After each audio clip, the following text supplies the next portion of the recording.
Good evening. I'd like to call to order the regular meeting of the Town of Superior Board of Trustees, the Superior Metropolitan District #1 Board of Directors, the Superior McCaslin Interchange Metropolitan District Board of Directors, the Superior Urban Renewal Authority Board of Commissioners, and the Superior Metropolitan Districts Numbers 2, Number 3 Board of Directors. Please rise for the Pledge of Allegiance. Of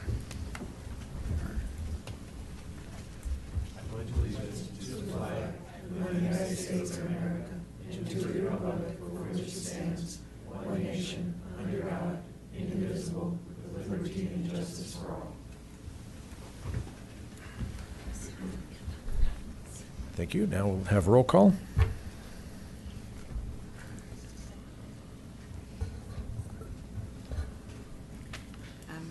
Mayor Clint Folsom. Here. Mayor Pro Tem Chris Hansen. Here. Trustees Joe Cirelli. Here. Rita Dozell. Here. Elia Vigors. Here. Sandy Pennington. Here. Town Manager Matt Mabley. Here. Town Attorney Kendra Carberry. Here. Town Clerk Phyllis Hurd. Here. Thank you. Next is the approval of the agenda. Do we have any changes to the agenda anyone would like to make? Motion to approve the agenda. So moved. Motion by Trustee Cirelli, second by Trustee Dozell. All those in favor? Passes unanimous. Thank you. All right, next is reports, questions, and issues. Who'd like to start? I'm going to be really short. All right. The only thing I have to report on since the last meeting is we did our third and final second grade field trip on September 30th. Trustee Hansen and Mayor Folsom and I, and with El Dorado K through 8, and it was excellent. The students were great, the teachers were great, and I hope it's a tradition that continues in the future. Yes. Right. You want to go? I attended a Precious Child Luncheon last week, and I know the mayor was there too, and it was a great event. It always has been. I've gone for several years now. But A Precious Child is a locally created organization. A woman actually started it in her garage, and it provides a local support to children and families in need, keep them in school and keep them fed and clothed, and provide backpacks in the fall and anything that children need that come into that process. And it's a wonderful place, and they have a retail store, not a retail store. It's like a retail store, but the families that go to there don't have to pay a cent, and they get all these clothes, and so the kids can go to school feeling like they are like a normal kid and not in need. So it's a great organization. The luncheon was great. Emmanuel Sanders was there. He's providing money from his foundation now because he kind of got introduced through one of his football camps, because one of the young men or boys got a grant or a scholarship to go to Emmanuel Sanders football camp. And he said, I was like these kids when I was 9 and 10 years old, and I just needed help from a few people, and when I got it, now I want to give back. So it was a great event. Then last week as well, I went to a Dr. Cog work session, and we have those once a month, as well as the meetings plus finance meetings, but nothing major came out of that. I couldn't squeeze any more money out of them. I'd like to, but maybe next time.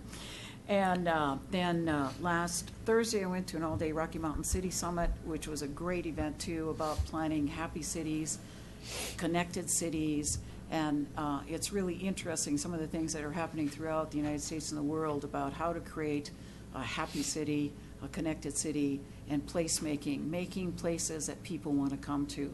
So that's what we have to think about as we go forward. Don't plan so much, throw out the planning, they say, and just make a happy place. And I know it sounds kind of simplistic, but it actually works. And then last Friday, I held Sandy Pennington's first Friday for her because she was out of town, and it was attended by several candidates for trustee and many residents, and I think it was a great discussion about board processes and what we see as we go forward into past the election into the next year. So thank you. Thanks. Yep, sure. I attended the second grade field trip, and I agree it was a good one. The students are always really interactive, very eager to be up here at the dais too, but it's nice to have the parents here that are participating as well. I attended a Consortium of Cities meeting last Wednesday. We saw a presentation given by organization called the Rocky Mountain Climate Organization, and it was the topic was future climate extremes in Boulder County, and the presentation had to do with global emissions and the impact of global emissions on average temperatures in Boulder County. So we just real quickly, they presented to us that there's 11 days a year on average now that we have 95 plus degrees in the summer, and then they evaluated 20-year increments. The next increment is 2020 through 2039, and if we keep going the way we're going now, we could experience 21 days of 95 plus degrees. The next segment was 2040 through 59, and it goes on up from there, the average temperatures. So, of course, if we start doing things about it, we're told that we can control this a little bit more. They didn't break out how much of that was naturally occurring emissions and how much was man-made. They just said that there's a potential problem. And then that led to a discussion of an organization, or not an organization, but a steering committee that's been formed, and the town of Superior would be invited to be a part of that. I did have a conversation with Heather from the city of Louisville afterwards, and we kind of both agreed that we're not sure if our boards would be ready for something like this, that we would have to have some kind of thorough discussion and to see if we want to contribute to this steering committee and actually be a part of it, because the focus of this steering committee is going to be working together to influence climate policy, changing climate policy in the state of Colorado, and several other things that could have long-term implications to the state. So I think it's something that we need to evaluate and look at a little bit more. We will be talking more about this at the next Consortium of Cities meeting in December. We're going to be reviewing the potential legislative agenda for next year that the consortium will be supporting. There's usually 3 to 6 items that we get behind as a consortium. So they're asking for the boards to give input if there's anything that we would like to have the consortium support that's going to be part of the legislation this next year. And then there is the Boulder County Planning Get-Together. So they're going to be reviewing the study on housing, affordable housing issues in Boulder County.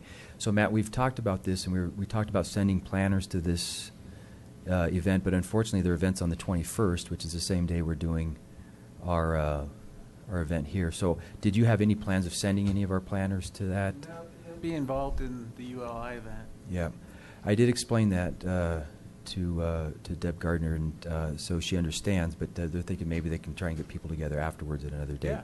So I suggested she reach out to you on Okay. that. All right. Okay. And that is it. Thanks. So last Wednesday I met with Superior Youth Leadership Council. The majority of the hour and a half was spent on the planning and goals for 2016 and 2017. So they worked really hard on that, and they'll come before the board where they have it finalized. They're also pretty excited. I invited them and suggested to have dinner with the board. They're the only ones that haven't had dinner. ProSAC and OSAC and ARCAC and the Historical and Planning Commissions always have a yearly dinner with the board. So they said as long as you order pizzas, they're good. They're coming. And the other thing is that when we started, we had a really hard time even having a quorum. Sometimes we'll have like 8 people. It has ballooned now. So they're going to ask officially a request from the board maybe to change the size of the leadership council from 20 to 25. So that's something for us to think about, or for you guys to think about, if you would be open to that. Because Yeah, right now, we have right. so we have 6 or 7 new kids that are interested that would interview next meeting, but that would put us over the Exactly. number. That's the reason why. So So I don't know how the know. board feels about that. Yeah, you want to increase the size, or you want to make a tough decision? And So right now, it's how many are on it? 20. 20. 20 So is you the have to limit. have it would 11 put us to at quorum. 21. Yeah, but they're showing up, though. The thing Right. is that they're showing up, and I guess we don't want to discourage the momentum of other youth wanting to join. Now Right. this has become like the hip thing. I want to be part of this, cool group, basically, of future leaders of Superior. So I don't know if we want to interview, people say, sorry, you're number 21, you have to be on the wait list. So you'd recommend enlarging it? I would. They wanted, I mean, they were pleading for it. I'm like, well, I can't speak for the whole board, but I'll bring it up, so I don't know. So I think we have the current number, because that's how many we interviewed the That's first right, time. yeah. I know, And but we didn't want to tell anybody no. But it's- And if they're good candidates, I'd hate to tell anybody no. So So, I would Kendra, say- how can we do that? Is that something that the board can pass? You don't think they'd be interested in RCAC? We did have a high school student on RCAC for a while, and Well, she was a the good member. exciting news is that you somewhat see their serious. passion and their excitement to want to join. A lot of the goals for 2016 and 2017 revolved around being of service, serving the community, like different ways to serve. And to me, that's like music to my ears. And what's coming up, and we're not going to have another meeting before that, is the Treats for Troops. Oh, If yeah. you remember last year, Yeah. how many pounds of candy did we? I mean, it was right. So that's going to come up since Halloween is coming up. We'll have actually a meeting. So Halloween is Monday, the 31st. So we're going to have a meeting here. You know, drop off the candy the Tuesday night, and then Wednesday, which is our regular meeting. Basically, we can't do it in one night because we ran out of time last year. So there'll be 2 nights that we'll be putting things in bags, and I know and they need some money in terms of someone to sponsor them to help out with shipping, because that was probably the most expensive thing. But the response from the community, all the different schools, the amount of candy that they dropped last year was phenomenal. And they're really excited about this again. Like, this is one of the things. Tori added the fact that it might be also good for them to maybe write letters to the troops, because that's actually even more meaningful. And if the community can write letters that we can collect and put them in the same, together with the candy, I think that'd be a wonderful thing. So do you want to make a suggestion on number to increase 25. it, and then 25, and Yes. then just get a head nod from the board to go ahead with? Is that enough? We have Go 6 ahead. candidates, or we already have 20? Is that, would that? Yeah, Well, but no, we don't. we don't have- The 6 or 7, I forget how many, it would put us at 21. Oh, so, okay, I see, so Yeah. 25. But they want would to have work. like a buffer. Right, We don't right. want- No, right. I agree. I So, think, up to I think we 25 had now. this discussion, we said, anybody who wants to be on Yeah. it and attends, I think we should let them. So what's it like having a meeting with 20 people there? 20 teenagers. It's great. Yeah. It's the That's best part of good. my month, honestly. Good. They're just creative. They're excited. I mean, they've done the flag, so they feel really good about that, and now they're ready to move on to next year. There are a couple things that didn't work out last year, like helping the older folks with the Technology. technology and the IT. That didn't work very well. So some things they've dropped, but they're being open to other opportunities to serve. Snowbusters. Yeah? They need to, we never can get enough volunteers to do snow removal for those who can't do it for Yeah. themselves. I mean, there's some kids there that have not been interviewed that come and show up. They can't vote, obviously. They're going to be interviewed by the board, and they're just like so eager to get, to get involved. So if we can have a resolution maybe in a couple of weeks, is that doable? And the other thing I want to remind you of too, Ely, is that the library board in Louisville were interested in hearing from our youth council Mhm. about how the Louisville Library could engage more youth from Superior. And I think when we have dinner, that's one of the things we got to have an agenda and talk about some of those things. So anyway, that was Okay, just good. my report. It's a great meeting. I can't tell you how much fun it is. Thanks, Rita, for hosting First Fridays. I met with the facilitator for West Connect last Monday, and the woman who's putting together the public process revolving around all the transportation discussion in the, I would say 93 and 128 on South. And they're looking to host a public meeting around the vicinity of Superior on November 15th. So Martin has temporarily booked the community room at the ice rink for that. I'm not sure it's going to be big enough. I have not heard back from him yet. So we'll see. Also wanted to just inform the group, you probably read about it in the newspaper, Last Thursday, Fish and Wildlife held a Rocky Flat sharing session, largely for the residents of Candelas. I was out of town, so was unable to attend, but Rita informed me about how it's healthy to breathe that dust because it helps your immune system. Tongue-in-cheek, residents, you don't want to breathe plutonium dust. Anyway, I will post the timing of the next 3 of those sharing sessions. That's another name for PR. They're trying to bring that community into planning the trails and all the recreation amenities on Rocky Flats. So to me, it's a counterpunch against those of us who are fighting against public recreation on Rocky Flats. So we do need to be aware of that there's now a public component to the government trying to encourage their agenda. So I'll get that out to you. That is all. Okay, thank you. On the 28th of September, I went to El Dorado K-8 to visit with the second grade classrooms. The day before, I did their visits here to Town Hall, and like the others, had a great experience with that.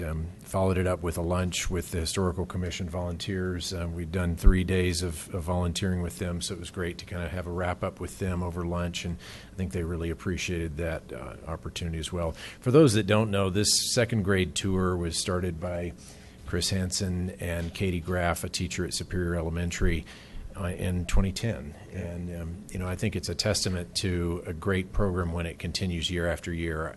He had second graders through the program. I had second graders through the program. And now we get to, we just get to carry on with it. If I could latch on to that, the Historical Commission has really grabbed onto that program. They really have. And they love it.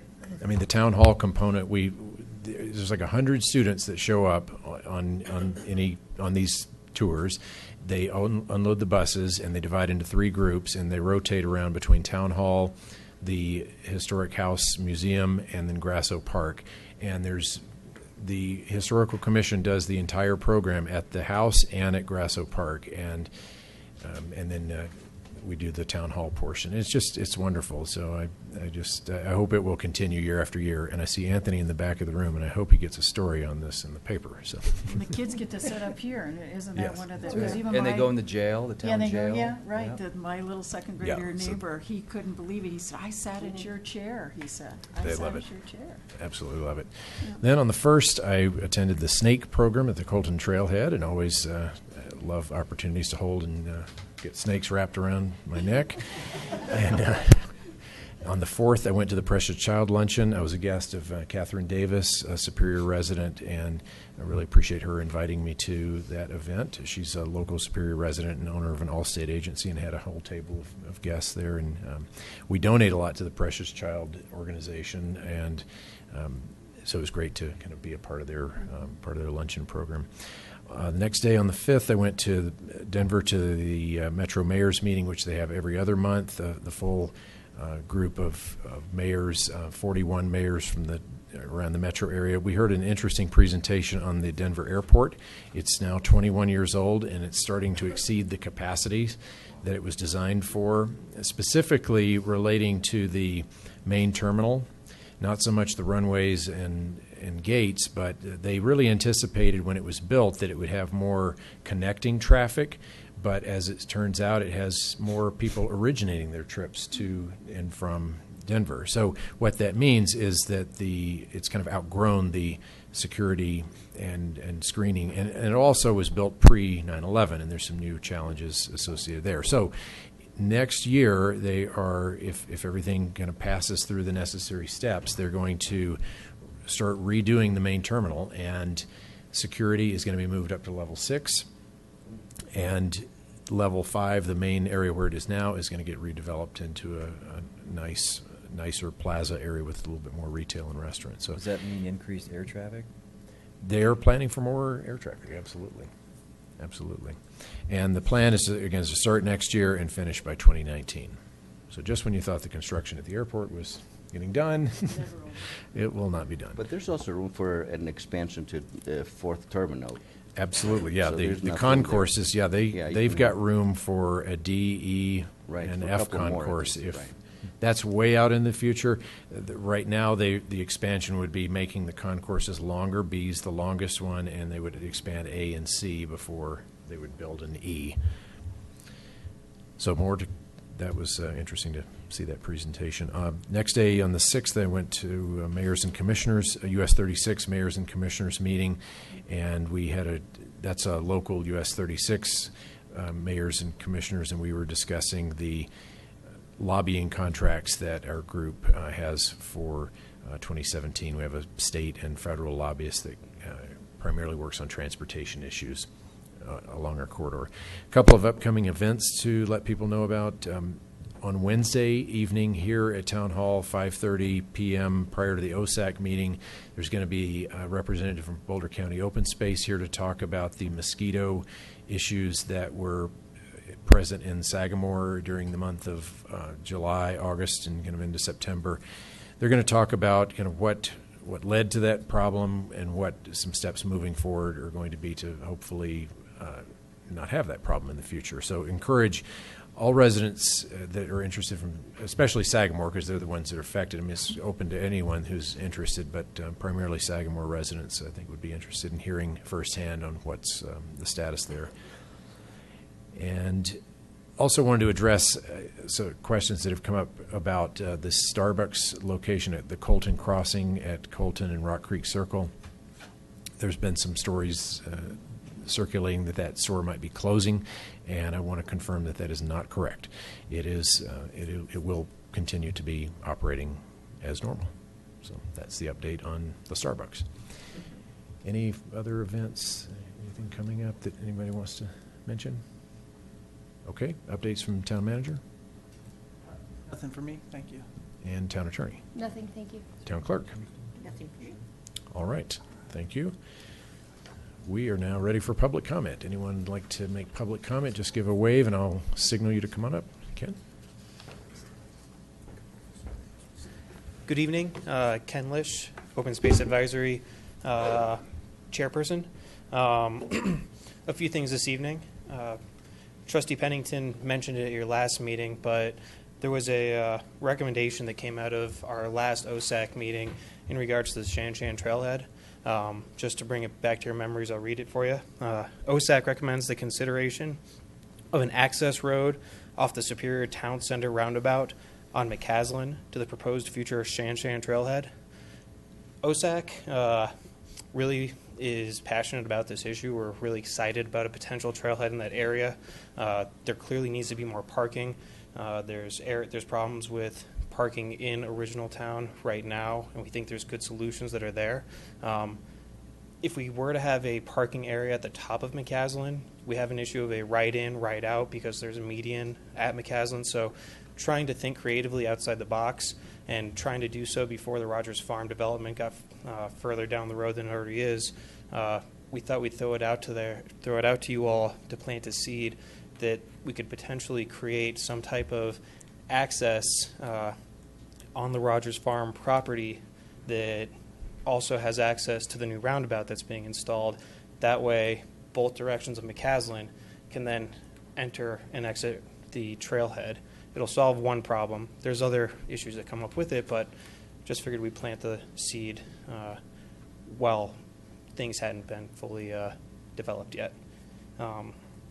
Second, we wanted to once again reiterate our support of the Parks 1 and 2 FDP that will be in front of you this evening. We made a series of recommendations on July 13th when we saw a presentation from the developer. Two of the big things that we brought up was reducing lighting pollution. Based off what we were reading in the FDP that's in front of you tonight, it looks like there's been a great effort to do so, so we really appreciate that. That's still one of our most important items to make sure it doesn't affect the animals passing through the creek corridor. And then a second thing that was in our recommendation but is not included in the FDP, and it might not, probably shouldn't be, but we want to make sure that there's a water quality test of the creek itself. The FDP shows that the creek itself is supposed to be interactive. It's something that the residents are supposed to be able to enjoy. We want to make sure that it's safe and there aren't going to be any health risks to the residents when this happens. And then finally, Trustee Pennington again brought up Rocky Flats. OSAC is continuing to keep our eye on the new trail alignments that are being proposed, and we'll keep up to abreast. And if there's anything that we feel merits your attention, we'll certainly bring it up in a recommendation. Thank you very much. Thank you. Hey, Matt, I'm sorry, question on the idea of the trailhead connection to the roundabout. I think it's a great idea. Can we just make that happen, or do we have to plan it now before they really get too far ahead into the traffic circle? Well, Patrick's had discussions with officials from Boulder County about making that into a permanent trailhead, and I think as part of that, we would work on what that access will look like as part of that trailhead project. Okay, so once the traffic circle goes in, we could still make changes to it if we would decided later we wanted to put that in? Well, or do we have to pre-plan that? It seems like something you got to plan before you build it. Well, I think there's opportunities with the development of the Rogers property whenever Okay. that happens. All right. And then also, we have the access now that could be modified. Somebody would have to go through the roundabout and go back up to get that access, but it's not that far away to where that would be prohibitive for somebody going Okay. to the trailhead. So I think there's opportunities to work, and we'll work with OSAC. Our other concern was when you actually exit the trailhead, if you need to end up going north, you'll end up going right, so south on McCaslin. We'll then have to make a U-turn at the Coal Creek, or at the Rock Creek light. There will be safety issues that could potentially come from that if there's a huge amount of increased traffic. So, Well, and that's where the potential with the development of the Rogers property, because they'll have streets in there, and we can work to have access to that trailhead from there, and that will get you to the roundabout as well. Exactly. Yep. thank you. Thank you. Mark?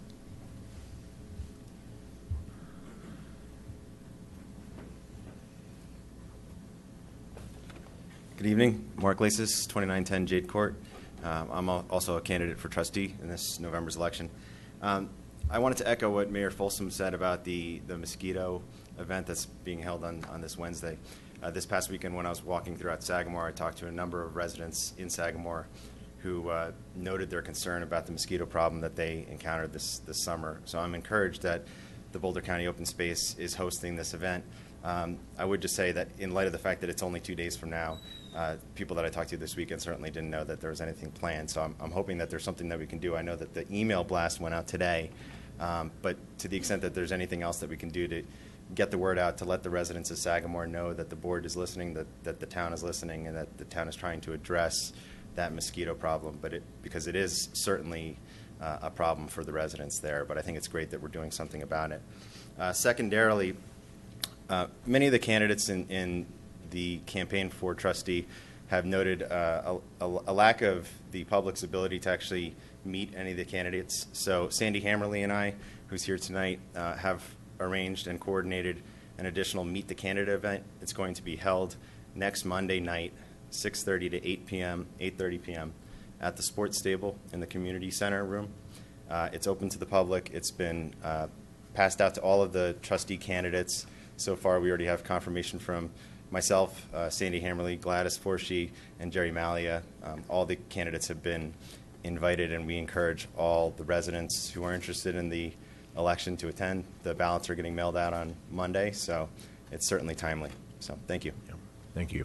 And a follow-up to the notice on the mosquito thing. I have been emailing with a couple of residents in Sagamore for a couple of months now, and I did send them an email last week just giving them a heads up about this meeting. So I know that's not everyone, but it did. I sent that message and I said, e-blast from the town's coming, but please do go ahead and forward this to your neighbors, just to try to give them as much notice as possible, because I knew the timing was tight. But appreciate the additional announcement on that. And Okay. the Monday night thing, did you say it was 6:30 or 6? 6:30 to 8:30. Okay, at the Sports Stable Community Room. Thank you. Okay, additional public comments, Peter?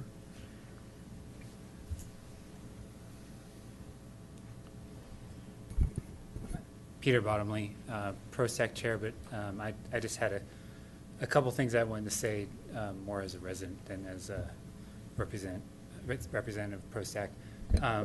There's a couple spaces in town that have the potential to be reserved that are coming, up on the horizon. I just wanted to bring them to the attention of the board because generally the staff is not reserving things like pavilions without direction from the board that they can be reserved. So with the school parcel park soon to be completed, there's going to be 2 pavilions there, which if the town wishes for those to be reserved by residents for parties or any type of events like that, it would be nice to have that decided by the board soon so they could start reserving it. Also, the new pavilion in Purple Park, which should be done later this fall, I believe, that I don't know if that's going to fall under the umbrella of the current Purple Park pavilion that can be reserved or not. But it would be nice if the board could say one way or another.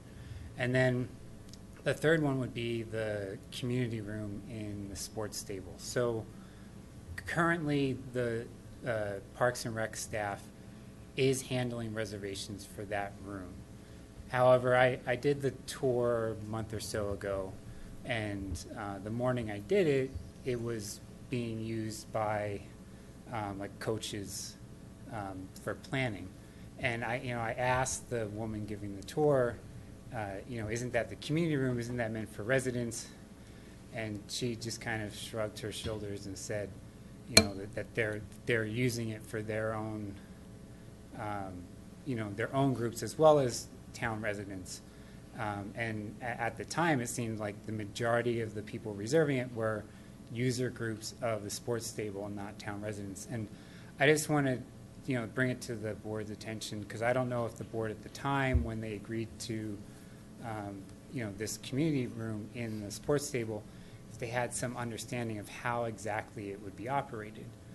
Because right now it has the potential where a town resident, who I would think is really the priority for a community room, could go in there and they're told, oh, it's blocked out entirely by non-resident groups. So I just wanted to bring that to your attention, and if there's anything you can do to clear that up with the sports stable, that would be great.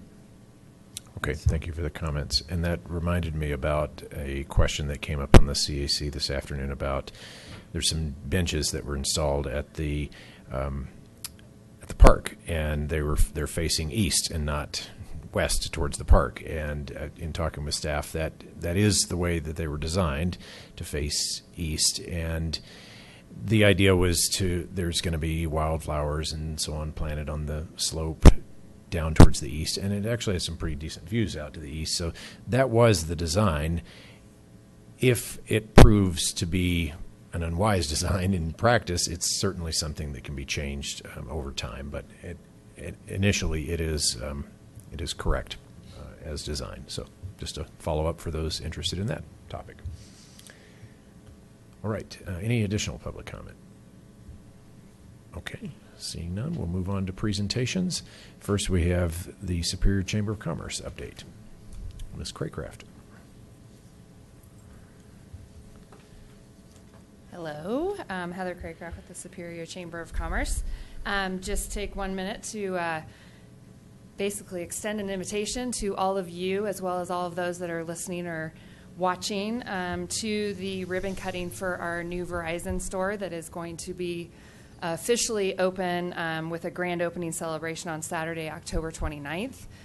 You might see a little action around there because they will be doing some soft openings, I think, in the next few days or so before then. But they are very excited to have taken over that old Wendy's place. And I find it very interesting. The front half of that location, because I asked about the size of that building, will be a retail location for all of us to be serviced as Verizon customers, but the back half is going to be used for their employees and training kind of across the region. They will be bringing staff in for training. So I think it's a really neat concept, and obviously we're very pleased to have them in Superior. They will be doing a radio promotion as well as food trucks on site from 11 a.m. to 1 p.m. on Saturday, October 29th. But the ceremony that we would love to have all of you at is going to occur at 12 o'clock noon. So at high noon on October 29th, we hope you can join us for a ribbon cutting over in the Superior Marketplace. The more the merrier. Will they have hamburgers? I don't know. I asked if they were going to keep the drive-through for phones. Or actually, chili is Want some better. fries with I those? think they're Want some chili. fries with that? Frosties. Frosties, yeah. All right, thank you. Next is Town Center update.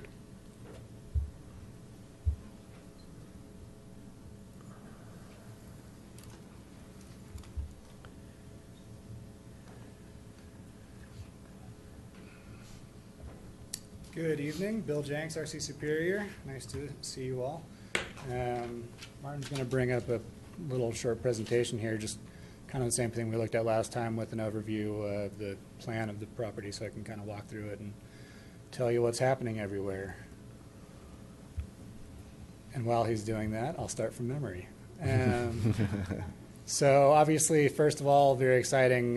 We're not super involved anymore, as you know, but the corner retail for the Starbucks and the Firehouse Subs, and I think it's a Verizon or one of the cell phone stores, is well underway. Looks like they're going to be finishing the shell probably around the end of the year, beginning of 2017. So excited to see those tenants go in and get started. We're starting our improvements on Marshall Road, which is obviously the road section that goes right past that corner retail pad and connects to the hotel on November 1st or thereabouts. We were planning on starting October 1st, but due to we're working with the developer and contractor of the retail pad, and in order to expedite their construction of that whole site, we're letting them use our land to do a temporary connection to service the Superior Liquor and the Old Chicago. So that set us back a month on the starting construction of Marshall Road. We're still very confident we're going to finish the pad delivery requirements by the end of the year on Marshall Road, which lets the hotel get under construction. The hotel's planning to close on that land on February 1st and start construction pretty shortly thereafter. So the hotel should be under construction I would think by March 1st, and I think they're planning a roughly 6 to 8 month construction schedule. So by the end of 2017, that hotel should be up and operational, which is also very exciting. On the medical office building, we had that FDP approved, as you know. I met with their equity partners in San Diego 2 weeks ago. They're signed up and ready to go to close on the land around November 14th. So I would expect by December 1st, they close on that land and hopefully start construction shortly thereafter. So that's a good progress on the medical office building. On the infrastructure that goes down Main Street and the roundabout, as you can tell, we're under construction on the McCaslin roundabout. The temporary roads that go around the sides are open to the public. And we're working on getting the roundabout, the median demolished and the roundabout in. Still shooting for probably the end of December to have the roundabout completely done. Depends on weather and snow and everything, but we're working as hard as we can to get that done as quickly as possible.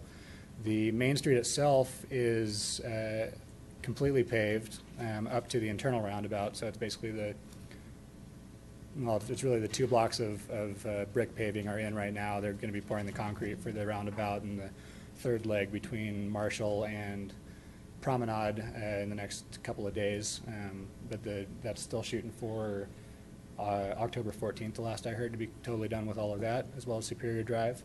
We are fixing a couple of little slope issues on the intersection of Superior Drive and Main Street that should be done again in the next week or so. There is public access to the impact sports now, which was something we were really pushing for, to get those aprons open and public access into there. So that's all open right now. And on Block 13, which is FDP1 Phase 2, we are under construction. There's deep utilities going in right now. All the sewer and the water lines and everything are going in. We're planning on delivering lots to our home builders around November 28th, or call it December 1st. And so the Wonderland and Remington are planning to execute their first closings around December 1st, or maybe the first or second week of December, and start construction on the first homes. They're planning to have models open in May. And I think that's it. That's all I can think of right now without my plans. Wait, you did this all by memory? That's pretty impressive. Something you mentioned that probably isn't under your control, but how long will that detour to get to Superior Plaza the long four-wheel drive detour. So the new access road that the developer is building will be done and open by October 24th. That's the last I heard. So 3 weeks about. If we had done it in phases, so there was two options we looked at. One was to do that access road because it's concrete in phases, so the concrete's got to set up one half and then do the other half. That was going to take 8 weeks. This has taken 3 weeks. We just talked about it with the liquor store owners and the Superior Plaza owners, and everybody thought that that the condensed time frame was a better option to go with. So, no snow, right? Right. Yes. Yeah. That would be preferred. And the old BVI is also, the one thing I forgot was the old BVI is currently under demolition. Last I looked, which was I think yesterday afternoon, the whole building was down. They still had some cleanup to do. So they'll be hauling materials out and doing all the recycling over the next week or so. But we expect that site, as long as it's done and clean by the time November 1st rolls around and the temporary road is out, that's fine with me. So that's what I'm shooting for. But I think they'll be out in the next week or so. Any updates on the restaurant and the sports stable? So I only kind of through hearsay. I did talk to Luke about it about a week and a half ago. He said he had signed the contract for the tenant improvements for the restaurant. I haven't seen a whole lot of activity on the starting. I mean, they've had that pizza oven in there for a while, and there's some stuff, but I don't know the completion date on that yet. What's the delay, do you know? I don't know. Yeah, what we had heard was the group that's opening the restaurant had gone through a number of revisions to how they wanted the restaurant laid out, which kept, so the plans kept changing, so we couldn't issue a building permit. We've issued the building permit, so I think they've finalized a layout that they like. Because I think that's a big part of, sports stable. Oh yeah, absolutely. I mean, There's still the fact that the roundabout on McCaslin, the temporary access is around the side. It's really, every time I go through there where the people come going south on McCaslin and want to enter into the sports stable drive there, I hold my breath and cross my fingers because it's kind of crazy there. So I don't know if there's anything anybody can do to, because they're coming down off of the DDI, and then they do that sharp left into the sports table, and then the people coming around the curve, they're coming north on McCaslin, basically are almost running into those people trying to get across either out of the sports stable or into the sports stable. I don't know what to do about it, but I literally hold my breath every time I go past We can there. maybe add some caution signs, It's such a hard, everything's just a hard left, hard right, Right, yeah. and Yeah, and when you're coming around, you're trying to maneuver going north on McCaslin out of that temporary Right, round yeah, yeah. area. You're not expecting those people turning in front of you. Right, yeah. And they're not expecting you to be coming there. And sometimes there's people with signs saying stop or slow for the construction. That Yeah. It's just not a very safe at the moment. It doesn't appear to be safe anyway. I don't know how many accidents have happened yet, but it's pretty scary coming through there. Yeah. Any updates on a date for a larger grand opening, like for Main Street sports stable? And there's been some discussion of kind of a larger grand opening event. Yeah, that's gone back and forth a couple times, as you know. Part of it is the sports stable wanting to have, for example, the restaurant and the cafe and all that stuff open before they do a real grand opening, which quite honestly to me makes sense because it's going to have a lot better feeling once that restaurant's open and operating and has the service. As far as the master development, land development side of things, Main Street, like I said, is basically paved right now, but it's just the street itself. It's not the parking areas on the sides, and it's not the sidewalks and trees and lanterns and benches and all the stuff that's going to make it feel really nice. Personally, I would tend to target sort of next summer for that. Once we get all the sidewalks and the lights and the benches, and Main Street really feels like a nice tree-lined street, and it's connected to the finished roundabout and all that stuff to do the full grand opening, just because I think it's going to feel more appropriate for a true grand opening then, as opposed to a 20-foot wide street with nothing on with dirt on the sides. That's sort of my direction on that. But obviously, we're happy to coordinate with the sports stable as soon as they're ready to do some kind of event at the sports stable, and with you as you'd like to do that. So when you talk about that finishing Main Street, I know we're going to talk later about an extension to that FDP. So are you thinking about delaying the completion of those things you just mentioned, like the streets and the lights and the paths and all this kind of stuff, until you get somebody in mind to build, or are you going to complete that and then continue to work trying to get commercial in all along Main Street? Yeah, we'll get into this a little bit more with the actual FTP extension line item or agenda item, but yes, we are going to proceed as soon as we can with getting all the sidewalks and everything along Main Street in, regardless of the development on sides. Everything that's in that FDP that we'll be talking about the Yep. extension for in a little bit. Yep. Okay, thank you. Okay. Anything else? It looks like we may have, the.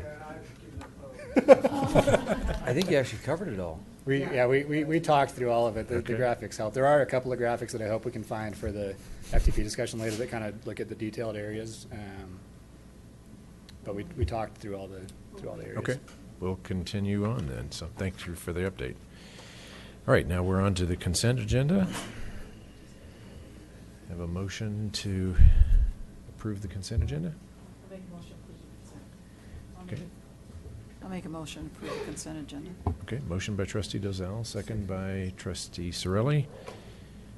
And just checking to see if we have a need for a roll call vote. I don't think we do. No. Okay, so all those in favor of the consent agenda? Except for the September 26th minutes, because I wasn't here. Okay, passes unanimous, with the exception of the September 26 minutes for trustee Gregoris. All right, we're on to public hearings. Several budget-related public hearings. Public hearings, adoption of an ordinance and approval of the resolutions for 2017 budgets and approving corresponding fee changes. All right, so we need to open. Thank you, Mayor. Do we need to open public hearing? Yeah, please. All right. Public hearing's open. Proof of publication. Okay, proof of publication is confirmed for all 5. All right, go ahead. So I want to start out by thanking Paul and his staff, as well as the department heads and all their staff, as well as the board on the development of this budget. The town is in a great financial position. We continue to pay down debt on a significant basis. We continue to have lower property taxes in areas we are able to, and in general maintain the services that we have over a number of years without having to increase fees much, if any. So that's a direct reflection, I think, on the board's direction and policies and my staff as well. So Paul has a presentation that he's going to give, and then we have a number of action items depending on board's questions, comments. Thank you, Mr. Magley, Paul Nillis, town staff. So this evening, you 6 individuals wearing your hats as either Board of Trustees or Board of Directors or Commissioners for an Urban Renewal Authority will be considering and hopefully approving up to 8 resolutions and 1 ordinance, which collectively are known as the Town of Superior budget. Again, I wanted to, as the manager identified, thanks for everyone's efforts. Also thanks to our advisory committee and commissions and their input into this particular budget. Process started in earnest in May. The board took quite a bit of time during August, September, and into October, with at least 3 formal meetings at the end of August, early September, to review in quite a bit of detail the particular budget. So we appreciate your time and effort associated with that. And so most of the information we're going through this evening, obviously you've seen. We'd like to have this information obviously available to our citizens to review and to ask us questions about, and hopefully provide some clarity on all these particular budgets. So I'll go through this relatively quickly, hopefully not too quickly, but it'll just give our viewing audience a sense of what we're looking at for the budget approval. So again, the budget is probably one of the most important documents in implementing board's policies. The board has 6 goals. And what we've tried to do, or what we have done, is try to highlight some of the specific items associated with the 2017 budget and how those meet board's particular goals.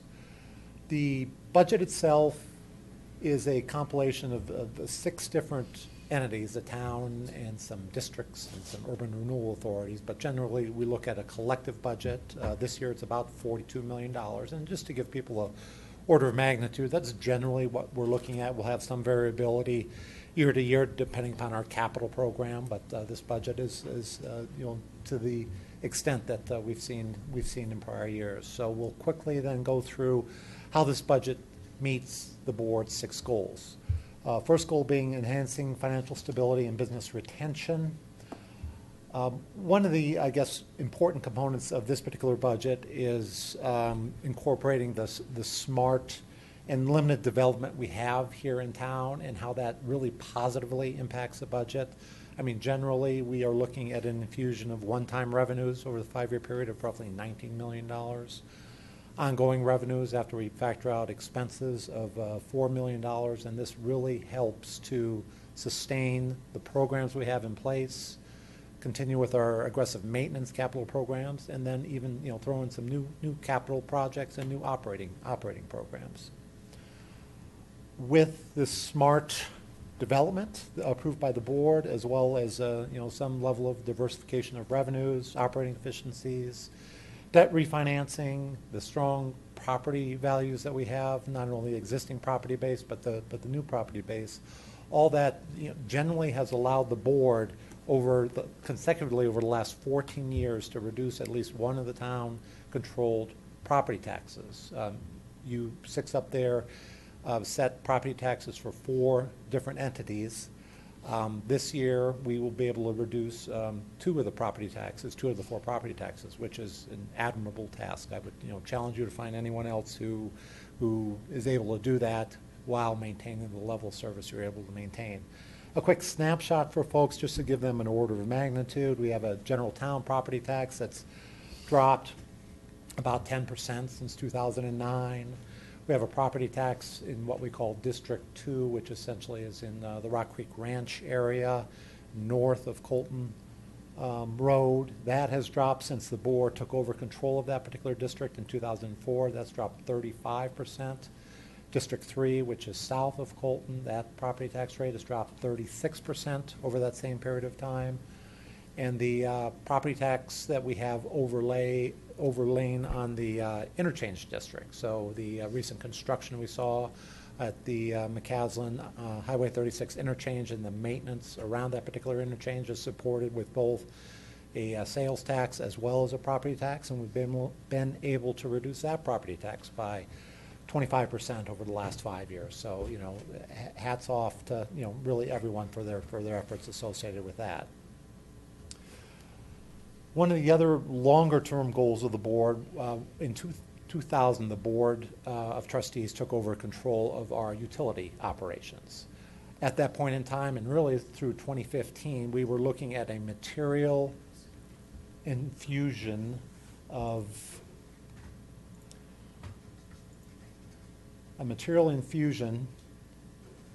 sales tax revenues to support that particular operation. To the tune of roughly $1.5 million a year, which represented roughly 1/3 of those utilities' budgets. Recently, though, with the new development, we discussed the infusion of those one-time revenues, some of these operating efficiencies. We have had some rate increases. Combined with some pretty aggressive debt refinancing, we've been able to materially reduce that transfer to, on average, $400,000 over the next 5 years. You may ask, so what?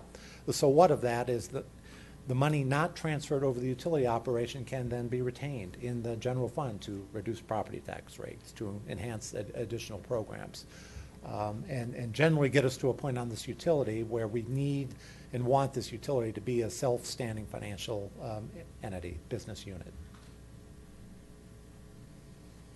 And so we talked about what happens with those transfers to utilities. As those transfers go down, those resources then are available for use within town operations.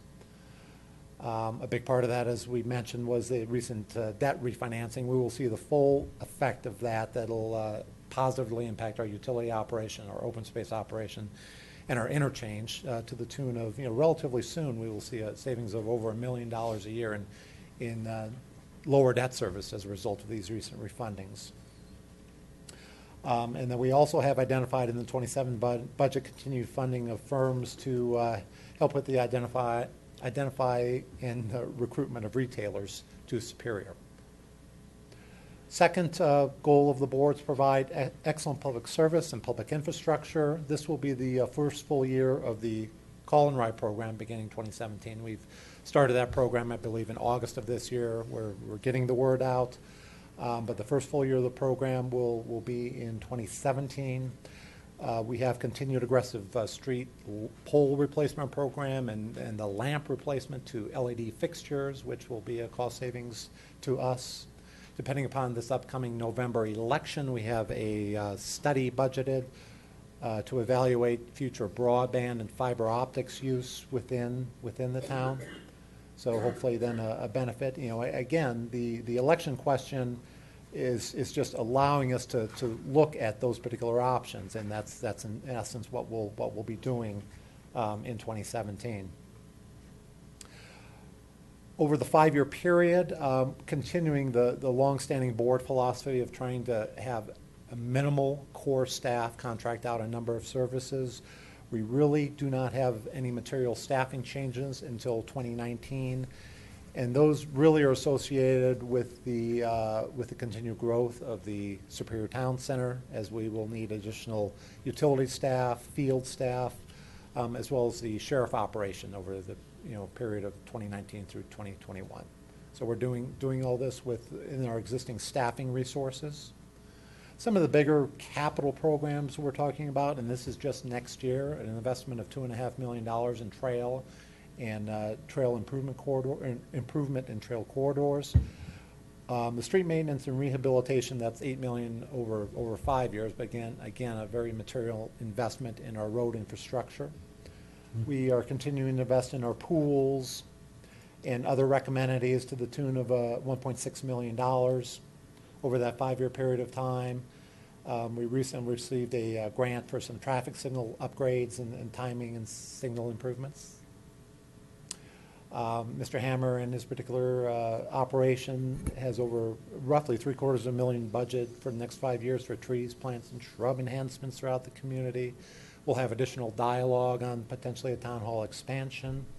And then we have some material continuing capital maintenance programs in our utility operations to the tune of about $9 million. Probably the biggest project coming up here in the next several years is a new storage reservoir which we're participating in. We are already designing that with our collaborative group of 12 other water utilities. That will continue into 2017, and then we'll look for construction. Our share of construction of this $400 million facility is just a paltry $20 million, so that's something we continue to work towards. Goal number 3 is engage residents through continuing outreach and marketing programs, and those will include continued use of our recently redesigned website. We continue to plan for not only our existing town events, but not only expanding those town events, but looking, Patrick and his staff look at adding new community events and volunteer programs, partnering with outside groups to hold events within Superior. And we're, as the board discussed in quite a bit of detail before at their retreat, we're looking at some additional townwide public art and engaging the community in that particular project. This slide is really a takeaway. It's just listing the 8 to 10 items we do on a continual basis as part of our outreach efforts, from e-blast to Facebook to monthly and quarterly reports. Again, a pretty aggressive effort to let folks in town know what we're doing. Goal number 4, open space. To break down that $2.5 million in trail projects that I discussed a few minutes ago, Mr. Hammer and his staff are looking at roughly $800,000 in new trail projects. as well as a material investment, $1.5 million investment in the Coal Creek corridor. This is generally from McCaslin to Highway 36, and in conjunction with the town center development, just making that a spectacular amenity. As was discussed earlier in this meeting, there is dialogue on the Shan Shan open space, demolition of that house, and looking at a potential trailhead for that particular space. Goal number 5, promoting and managing our development opportunities. We continue to look at the Superior Marketplace and revitalize and look at infill for that particular area. That's the money-making engine for the town, and we'll get into that in just a second of what that means. Not only working on the marketplace, but incorporate any of the marketplace work with the development of the Superior Town Center, as well as overseeing additional targeted development interests we have within town with some of the developments listed there. Finally, goal number 6, continuing to encourage environmental sustainability. The town has a budget for continuing our green enhancements to town facilities, LED lights, solar panels, things of that nature. Continuing to work with the Recycling and Conservation Advisory Committee on recycling efforts throughout town. I want to remind our town residents that we have water conservation efforts in town, from residential irrigation audits to replacement of a rebate program to replace old fixtures, toilets, washing machines, dishwashers, things of that nature. So if folks are interested in that, please visit the website. We mentioned the working with Excel, switching out street lights, more energy efficient LED fixtures. And then we have some improvements to our yard waste site, not only some capital improvements to make that site just more, to improve the resident flow in that particular area, but also materially expanding hours of operation. So that we feel is a wonderful expansion of services for our citizens. Quick overview of some of the revenue assumptions we're using in this year's budget. Property valuations still stay strong with some targeted smart growth. That has helped stabilize or maintain 2 of the property tax rates and lower 2 of the other property tax rates that we talked about before. Sales tax revenue, again, the primary funder of operations throughout town. We're anticipating about $10 million in 2017, which is about a 4% increase. That'll include predominantly the new Centerpoint development, some Superior Marketplace infill, and some of the new businesses in the Superior Town Center. Just wanted to give, I guess, the public a quick understanding of how important sales and use tax revenue is for all our town operations. The key on all these graphs is to look at this, whatever that is, putrid tan color. That'll generally represent how much we depend on the sales tax generation of the world. So within our general fund, so that funds our public works operation, our parks and recreation operation, police. 60% of that comes from sales and use tax revenue. For our capital programs and our open space programs, almost 100% of the revenue the operations are dependent upon sales tax revenue. Within our Urban Renewal Authority, within the marketplace, we have some obligations to pay back for some public improvements that the developer installed almost 2 decades ago, and those are entirely funded by sales tax revenues. And then to the extent that the interchange district, and we had talked about property tax revenues funding that particular operation, but the other part of that district is funded by sales tax revenue, and again, about half of that particular operation. This graph is actually a good graph. We're looking at actually something that is not so dependent upon sales tax revenue. This is, again, the utility operation. So again, ultimately, hopefully in a few years, we'll be looking at this utility and having no putrid tan or gray and being all purplish color. As a manager identified, we continue to aggressively try to pay off and manage our debt, as any good individual or municipality should do. We are going to have one of our debt issues paid off in 2019. This is, again, for the Superior Marketplace infrastructure that was put in 20 or so years ago. Districts 2 and 3 will have their debt paid off in totality in 2018, with that then property tax going away. Generally, from the height of I guess the peak, the high point of our debt issuance, outstanding debt was in 2006. That was roughly $71 million. Through the last decade or so, and by the end of 2017, that debt load will be dropped in more than half, down to $33 million. Don't get too overwhelmed by this graph. This is just a takeaway graph, but it generally shows from 2006, our high point in debt, to, let's say, to 2017, how aggressively between, just our standard payments, our refunding, accelerating payments, we've managed our particular debt load. And it continues to drop at a rate of almost $5 million a year for the next 5 years or so.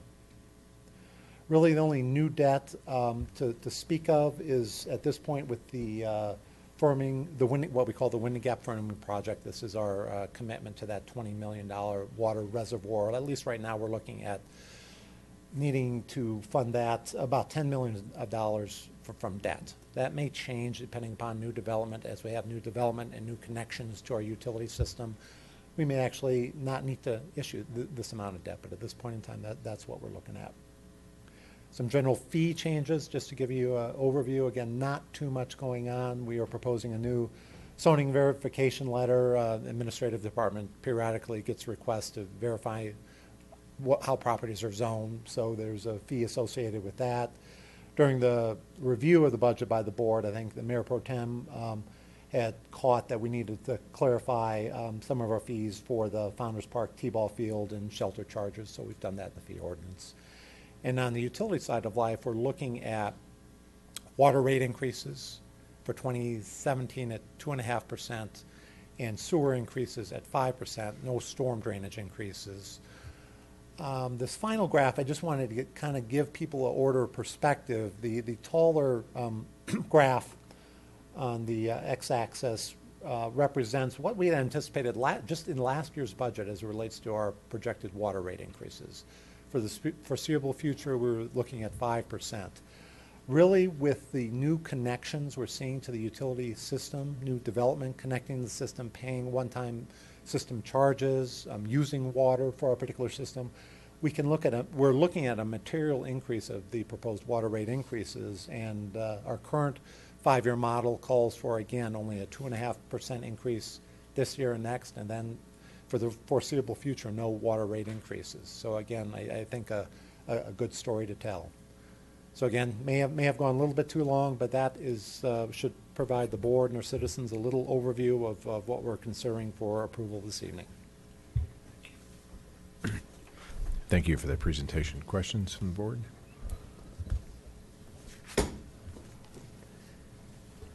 All right.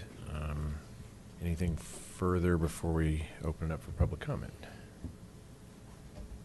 No, other than I would like to just say this budget process was the best one I've ever sat through, either as a resident or a board member, and it's always good, but this one was a great one. I want to give a hand to everybody that was involved in it, Paul and your team, and also Matt, to you and your and the rest of your staff as well. It was well done this year. Yes, thank you. I'd echo the same. It was very well done and had some good participation from the public as well, so thank you.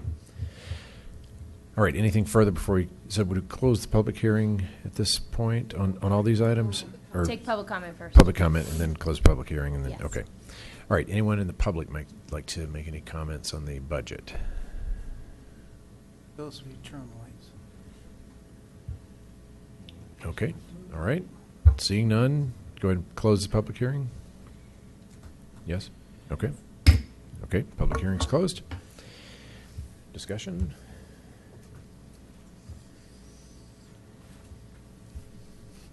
Okay. We're all in agreement. Okay. All right, good process when it's goes this well. Okay.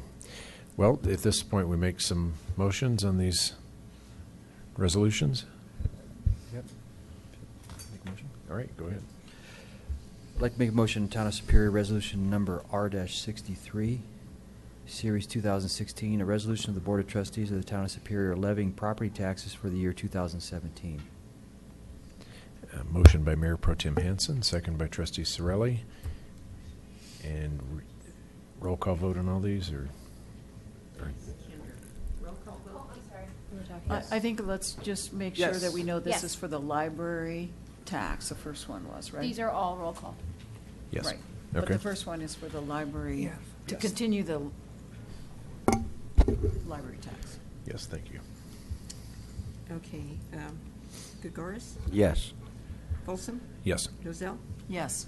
Sorelli, Yes. Hanson, Yes. Pennington, Yes. All right, motion passes. Next item. Go ahead. I'd like to make a motion, Town of Superior Resolution Number R-64, Series 2016, a resolution of the Board of Trustees of the Town of Superior adopting a budget for the Town of Superior for the calendar year beginning on January 1, 2017, and ending on December 31, 2017. Motion by Mayor Pro Tem Hanson, second by Trustee Sorelli. Roll call vote. Pennington, Yes. Hanson, Yes. Gregoris, Yes. Folsom, Yes. Rozell, Yes. Sorelli, Yes. Thank you. Passes unanimous. Okay, go ahead. I'd like to make a motion, Town of Superior Resolution Number R-65, Series 2016, a resolution of the Board of Trustees of the Town of Superior adopting a fee schedule for 2017. Motion by Mayor Pro Tem Hanson and second by Trustee Sorelli. Roll call vote. Sorelli, Yes. Rozell, Yes. Folsom, Yes.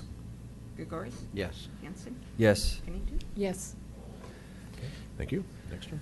I'd like to make a motion, Town of Superior Ordinance Number O-5, Series 2016, an ordinance of the Board of Trustees of the Town of Superior appropriating sums of money to the various funds and spending agencies in the amounts and for the purposes as set forth below for the Town of Superior, Colorado for the 2017 year. Motion by Mayor Pro Tem Hanson, second by Trustee Sorelli. Roll call vote.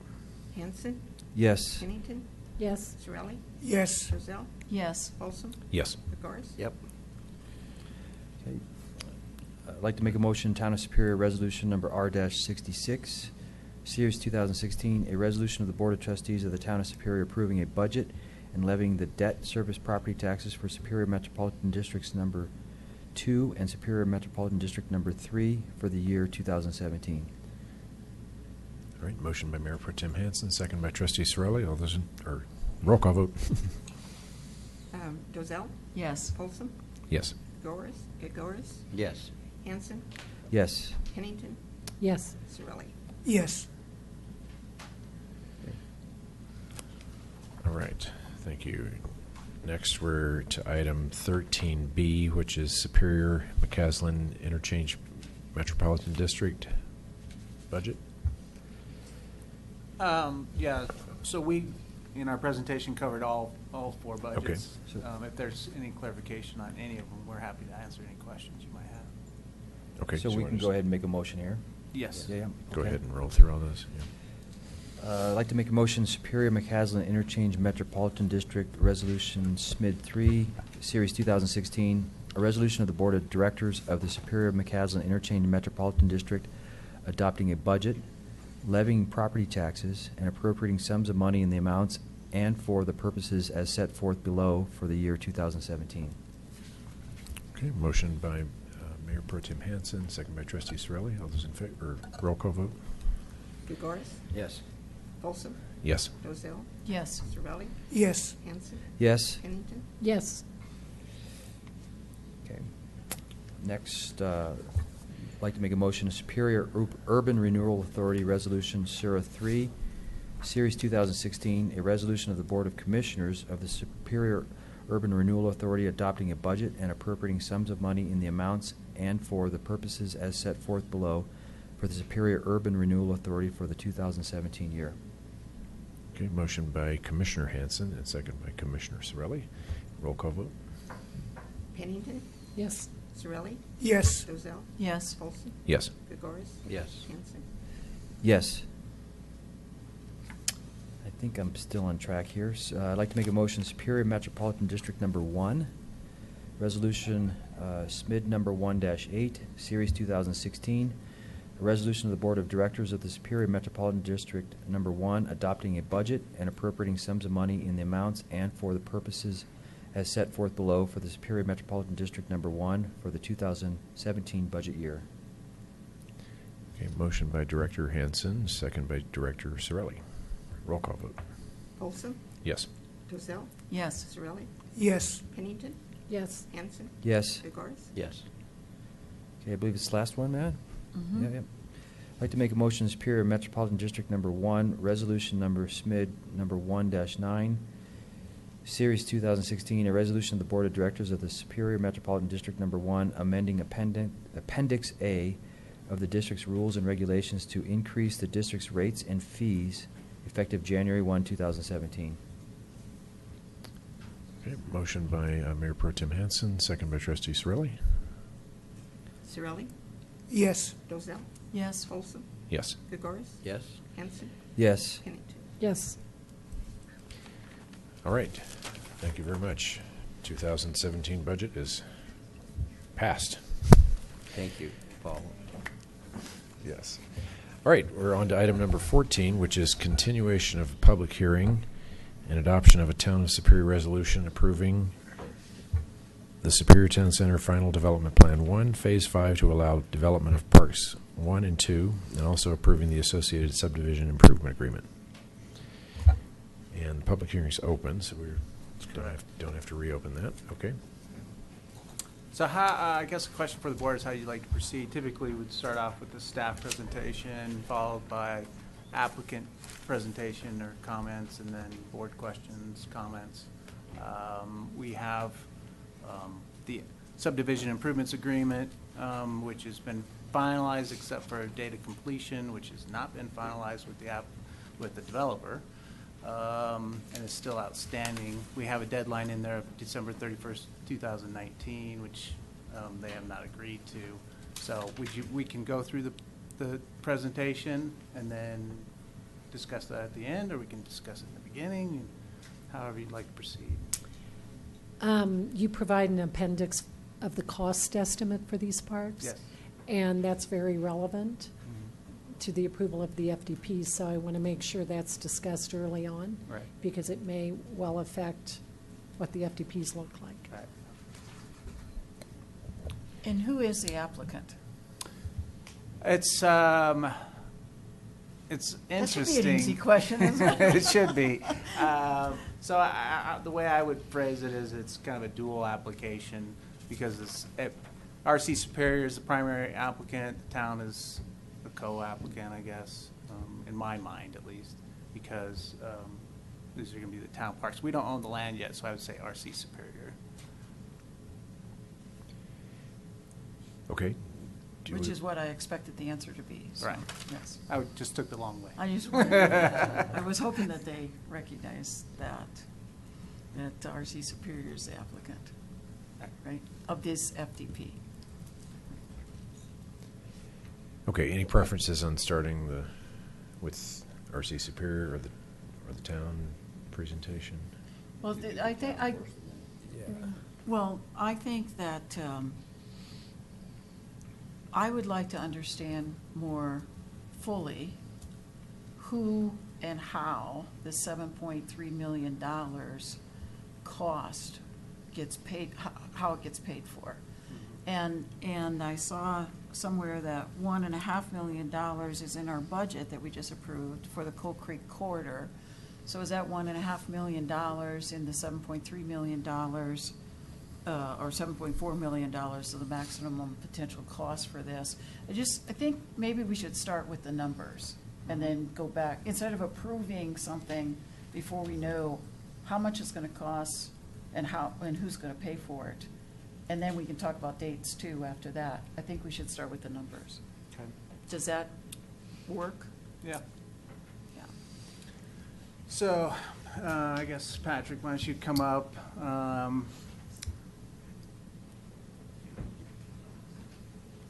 So the numbers, so the 7.3 million does not include the Coal Creek improvements. Oh, so that number doesn't include the $1.5 million? Does not, no. That's just strictly for Parks 1 and 2? Correct. Not It does not include the bridge as well. Right. The Yeah. bridge is never part of the Right, yeah. parks. Yeah, okay. Yep, so it does not include, Okay. But it Coal does Creek. include the excavating? it does include the excavating grading work, yes. Now, I thought originally we discussed that wouldn't actually be part of the cost. In Exhibit B, it's broken out in a separate category from the $10 million. That's correct. Okay, so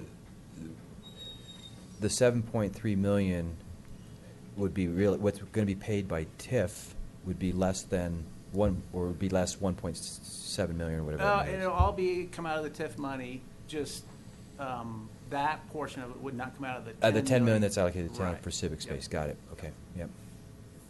And what is that number? The estimate we have here is 1.7 million,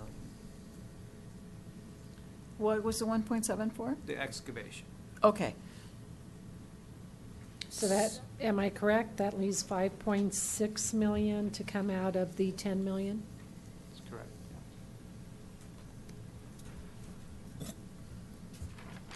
Is anything else excluded from the 10 million besides the excavation? Okay. Not that I'm aware of, no.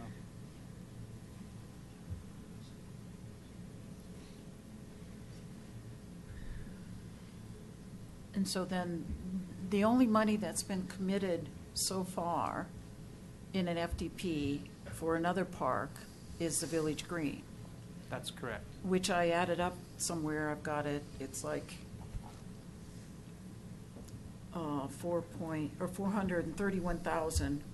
$431,881. So if we have that $431,888, that's off of Exhibit B of the SIA for the Village Green, or which Village Green is in.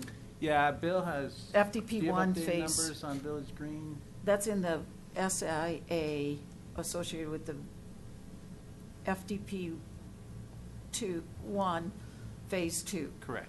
So I added them up. I might have added them wrong, but it seems Well, like and that it's- was a couple of years ago, so I think, yeah.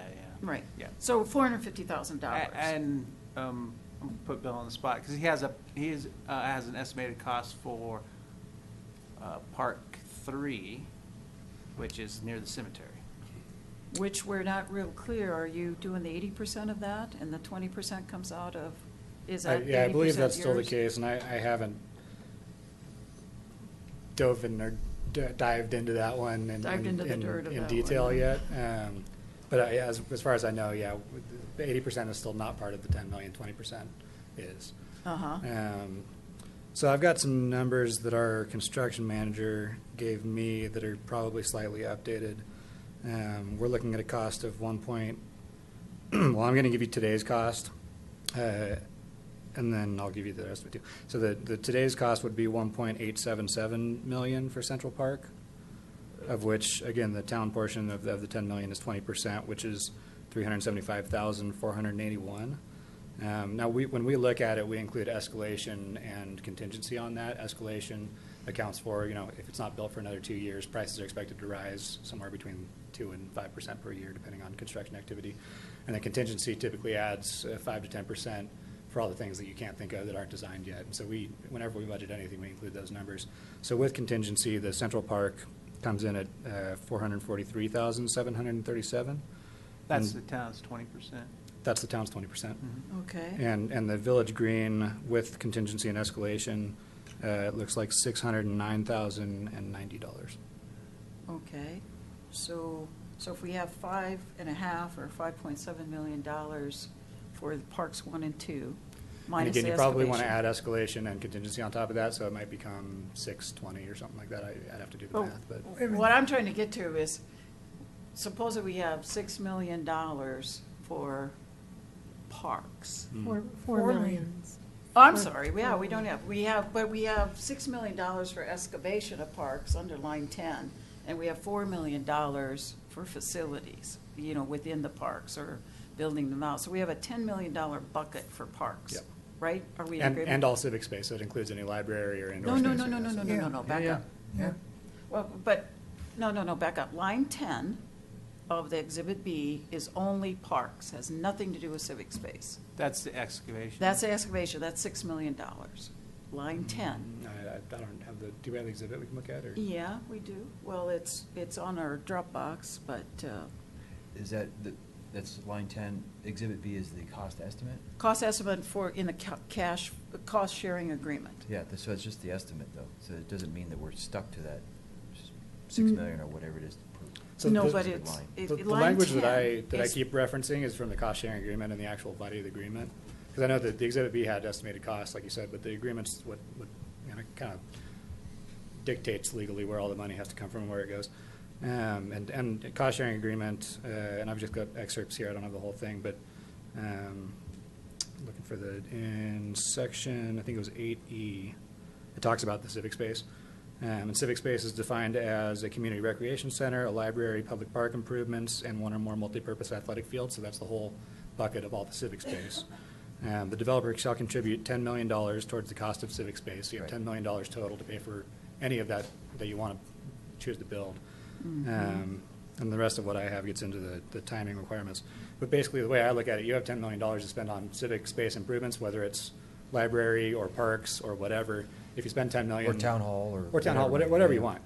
Right, If you spend $10 million on parks now, there's none left over for library or town hall or anything else later. Okay, but we have that's line 15 of Exhibit B. I'm looking at it right here. Yeah, I don't have it. Of the cost flow, the cash flow document, cost sharing agreement. Line 10, because we go through, there's all lines: storm sewer, sanitary sewer, reuse water, domestic water, dry utilities. Line 10 is park site development and project-wide amenities, excluding public park amenities and facilities, which is down in line 15. And that's the 10 million you're talking about, split between 6 million And and 4 million for parks and 6 million for public space. But the line 10 adds up to be 6,203,280, I think. It's hard to read this document.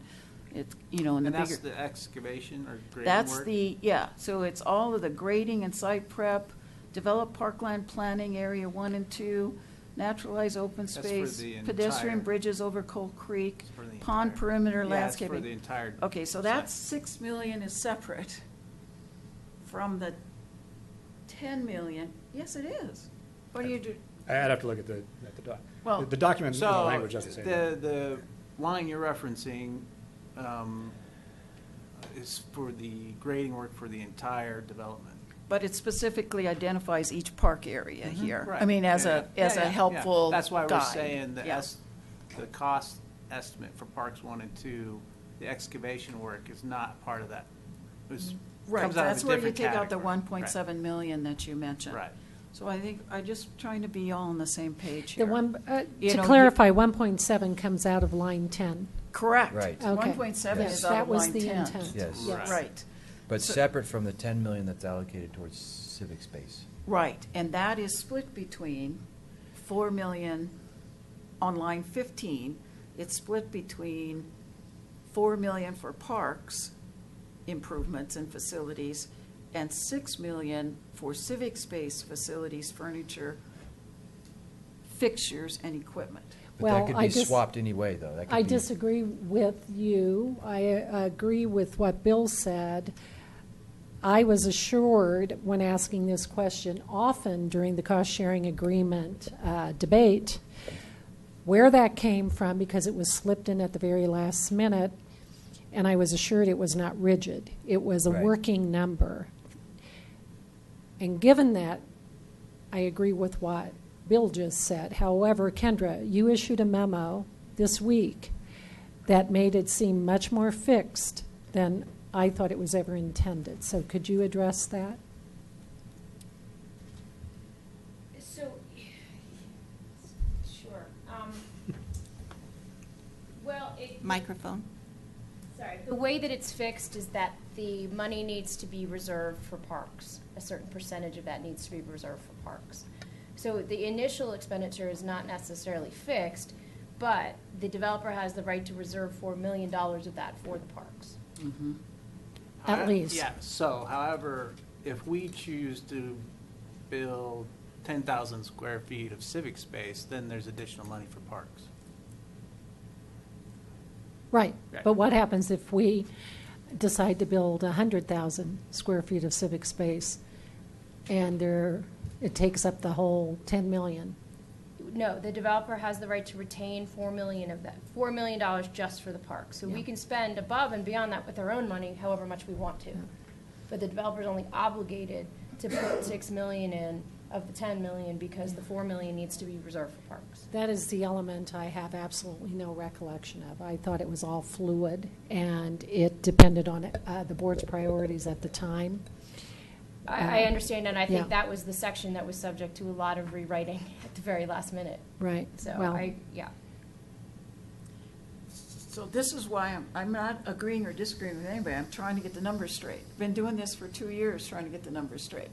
And I think it's important tonight because we're talking about that we're going to spend $6 million, proposed to spend $6 million for Parks 1 and 2 out of line 15.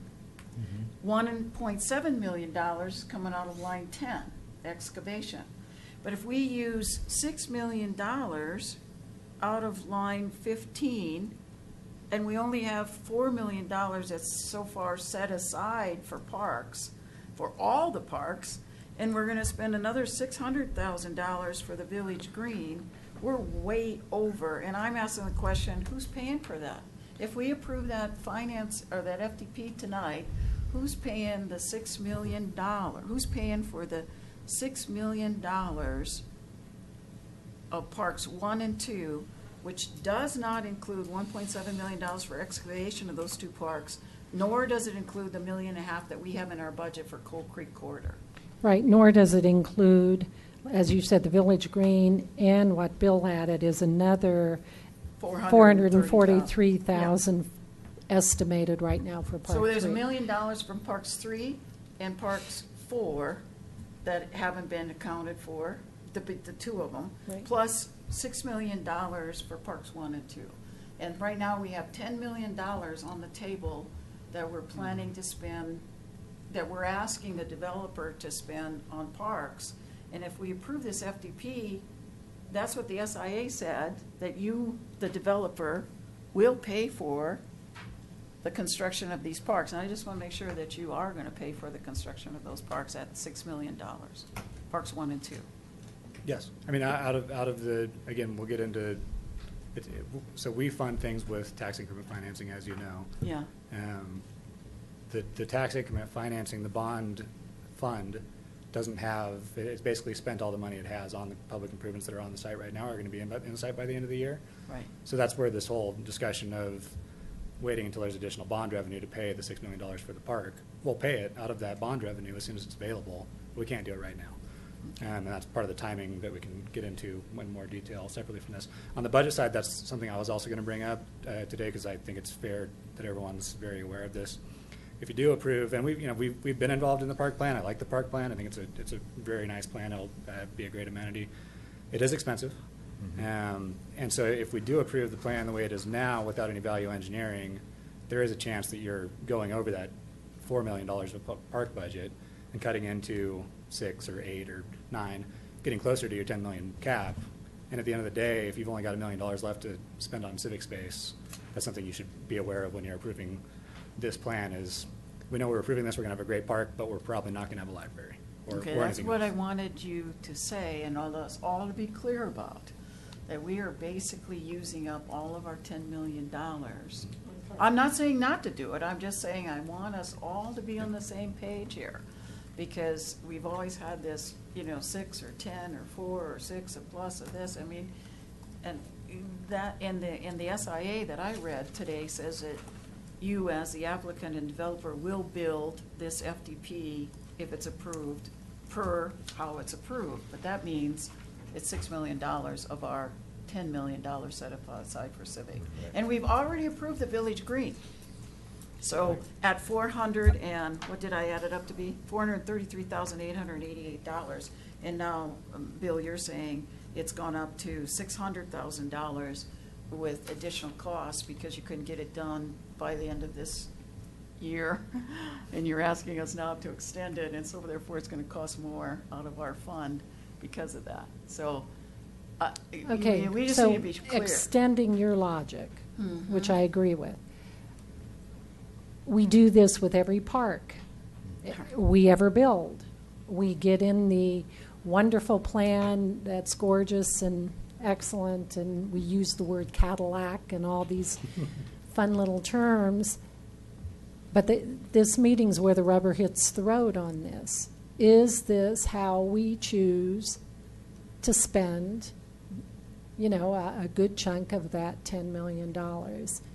So that's why I think this, at the outset, this discussion has to happen before we even get into the meat of the FDPs, because typically what we do is reflect on what we can do without. And we say, well, we're not quite there with that expensive plan, and we'd like to consider maybe a less expensive plan. So I just throw that concept out to the whole board. I would like to see the park built. Always thought the park would be I'm sorry, when I say park 1 and 2, the entrance to, the Superior Town Center and to Superior itself. I think that's a very important piece that we've always talked about for years and years and years, that we want to create that Coal Creek corridor park experience. And so now what I think we're at finally is that we have a great plan. The plan is excellent, and I expected that it would cost us much money, but now we need to decide how we collectively, as joint applicants, are going to pay for this and pay for everything else that we'd like to do as well.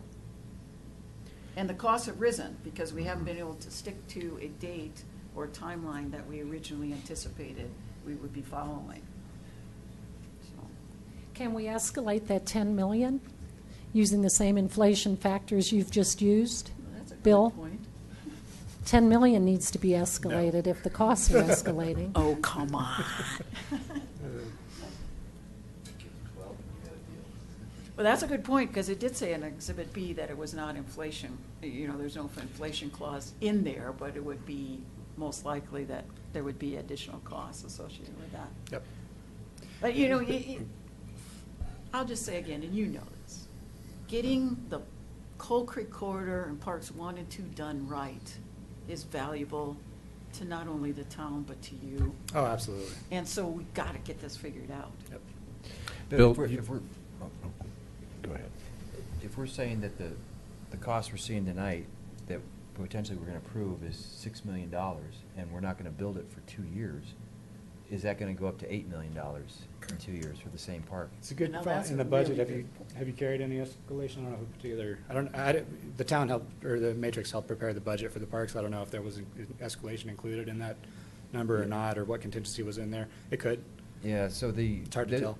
This is the first I'm hearing about the escalation on the Village Green Park, and so if it's gone up, we've already approved it at one cost, and it's gone up.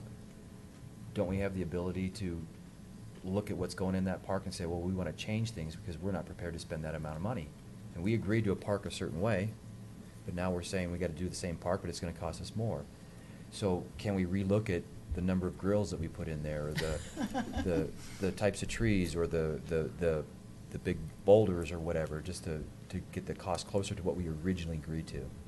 From a contractual standpoint, I'm not sure. I'd ask one of these two. I'm happy to do it. You can, when you bid something out, you can, Michael? thanks, Phyllis. You can, have options, Yeah. alternate bids Well, we're for hearing different a items. $250,000 more. So That's it's built up. substantial. And I can't imagine with the Park 2 and 1 that it could go up quite a bit. So I don't see how we could afford that. From a design standpoint, I'm happy to come back and look at an FTP amendment with you, and if we need to do value engineering, that's fine. In the meantime, right now, I need to make sure we save enough money in that $10 million fund to pay for the original design the way it's approved. If we want to take $200,000 out of that design and put it into this Parks 1 and 2 design, I'm happy to go through that exercise and try. I think that thing to keep in mind was that, and I wasn't on the board, I don't believe, I think it might have been in the Planning Commission when that was approved. Yeah, it was, and it was in something of August of 2014, when that Village Green and the FDP 1 Phase 2 was first approved, and now you're asking for an extension tonight. So the other option is, and I'm not suggesting this, but we could not approve the extension and take your letter of credit and build the park, based on that money that's been set aside. this $431,880, we could see how much we could get done with that money. So, I wouldn't recommend it, no, but you're I'm right. not, you I'm could. not but I'm saying that we could, so. No, we I got- agree with Rita, though, that if you're asking for extensions to get more time to get a job done, but potentially could cost us more in other ways in moving forward, then, yeah, what's the? Well, should we talk about the timing? We're kind of moving around here on between Yeah, the you're FTPs right, and yeah. the parks and everything. Well, can we start with an answer to the question? Our costs, the costs are being escalated, but the pot is not being escalated. Correct. How is that not happening? I'm asking Kendra and Matt. It wasn't in the original agreement. There's Why really- not? I didn't draft the original agreement, I don't know, so. Who drafted it? Well, it's capped. Huh? It's capped at Right. 10 million. It's capped. But There's no it should have allowance always for it. said in today's dollars. Because we know this 25-year project. So when we're talking $10 million, 25 years out, to me, it's a major oversight not to have that inflation adjusted. It would change the structure significantly. I mean, it would also, you'd have to put an inflation on the cap for the bond revenue cap as well and everything else. You could do it that way. It just wasn't done that way. But over 25 years, $10 million in 25 years is what, $1 million in today's terms, or something I like can't do that, the- 2 million? the You know, discount if that you fast. have the But little also HP look at- calculator or whatnot. When Ranch and our analysts are doing the analysis on all the bond revenue and the cost of everything, we have a $140 million cap. That would escalate to $500 million if Yeah. you escalated it over the 25 years. And But- it would have to do the same thing in order to, you could have structured it that way. It wasn't structured that But way. what's happening, and this is what has already been implied, and it is in fact true, that as time passes and these parks are not built, it's our problem, and it's not your problem. And you're the one dictating the time. So it doesn't sit very well, Well, so and- we need to get them built in the here and now. We've had these discussions about when the next round of bonds will be issued, and Bill, and I think he's mentioned to the board in work sessions that he's working on a financing plan for the commercial buildings around the plaza. I think he's hoping to have something in front of the town or sometime next year with an FDP. If that is able to come to fruition, then that would trigger this additional bond issuance, which then we. The hotel triggers additional bond capacity. We don't know if we'll do a bond raise just on that, probably not, but it provides additional capacity. We actually have some reserved funds in the original bond issue that will be released once the medical office building gets started. There's like $3 million in a reserved fund that helps, goes towards the public improvements. I'm working in the pre-development phases of 300,000 square feet of commercial between office, retail, and apartments. That would be, like a $50 million construction project that would provide a significant chunk of additional bond revenue. So I'm doing it as fast as we can. No one's incentivized more than I am to get those parks in. I mean, we own all the property right around them. There's nothing that's going to drive property values like getting those parks, and I want to get them in as fast as I can, but I can't just spend $6 million cash right now. I have to fund it with this TIF financing, and so we have to get some private development going that can raise that revenue, and then we can get the parks in. I'd love to get that first phase of commercial in front of you, and I'm shooting for June next year, starting construction by the end of the year, delivering space by the end of 2018. We're working on leasing it right now. We're doing all kinds of stuff. It's not for sure. I don't want to promise anything, but we're working on it. And if that's the case, it would start construction end of next year with a significant chunk there, and that goes a long way towards. And I'd love to get the park in. I'm trying to sell the blocks right around it. I'd love to get all the parks in for that matter. We're trying to sell homes starting in May. So I want to get them in as fast as I can, but I need to be realistic with promises too. I'm not a finance major, and I don't get along with numbers that well. But this, to me, appears to be like if you're an employee and the boss says you're not going to get any raises for the next 10 years, and we're not going to give you an increase of cost of living adjustment to your salary, but everything else around you is going to get a lot more expensive for the next 10 years. Too bad. That's what it sounds like to me. Am I That's off? what it is. No, I know that's what it is. You're I just want to use You're that analogy. correct. So somehow that doesn't sound right or fair, or I don't know. It doesn't seem right. And I'm not here to renegotiate the original developer agreement that was made. I'm just letting you know how it sounds. I mean, No, does that sound? and I If you're understand sitting that. here, how would you feel about that? I don't know. That's. So if we are being asked to extend the agreements that are currently in place for another year, are we going to change the estimated costs associated with those agreements and change your Letter of credit? letter of credit to match that? We could provide an updated performance guarantee, I guess, I suppose. I mean, to match the numbers you're just throwing out tonight? So, maybe I'll pass these out if you want to pass these around. These were what Mark was trying to pull up earlier, but Phase 1, FDP 1, is near completion. It's nearing completion. There's some landscaping, the parking aisles, sidewalks, some lighting that still needs to be done. And RC Superior is going to come forward probably early next year with an FDP amendment for the board to look at so that they can finish that out. So there's not a lot left to be completed in Phase 1. And then Phase 2 has some roads that still need to be built and the landscaping and that. It has a little bit more in Phase 2 that needs to be done.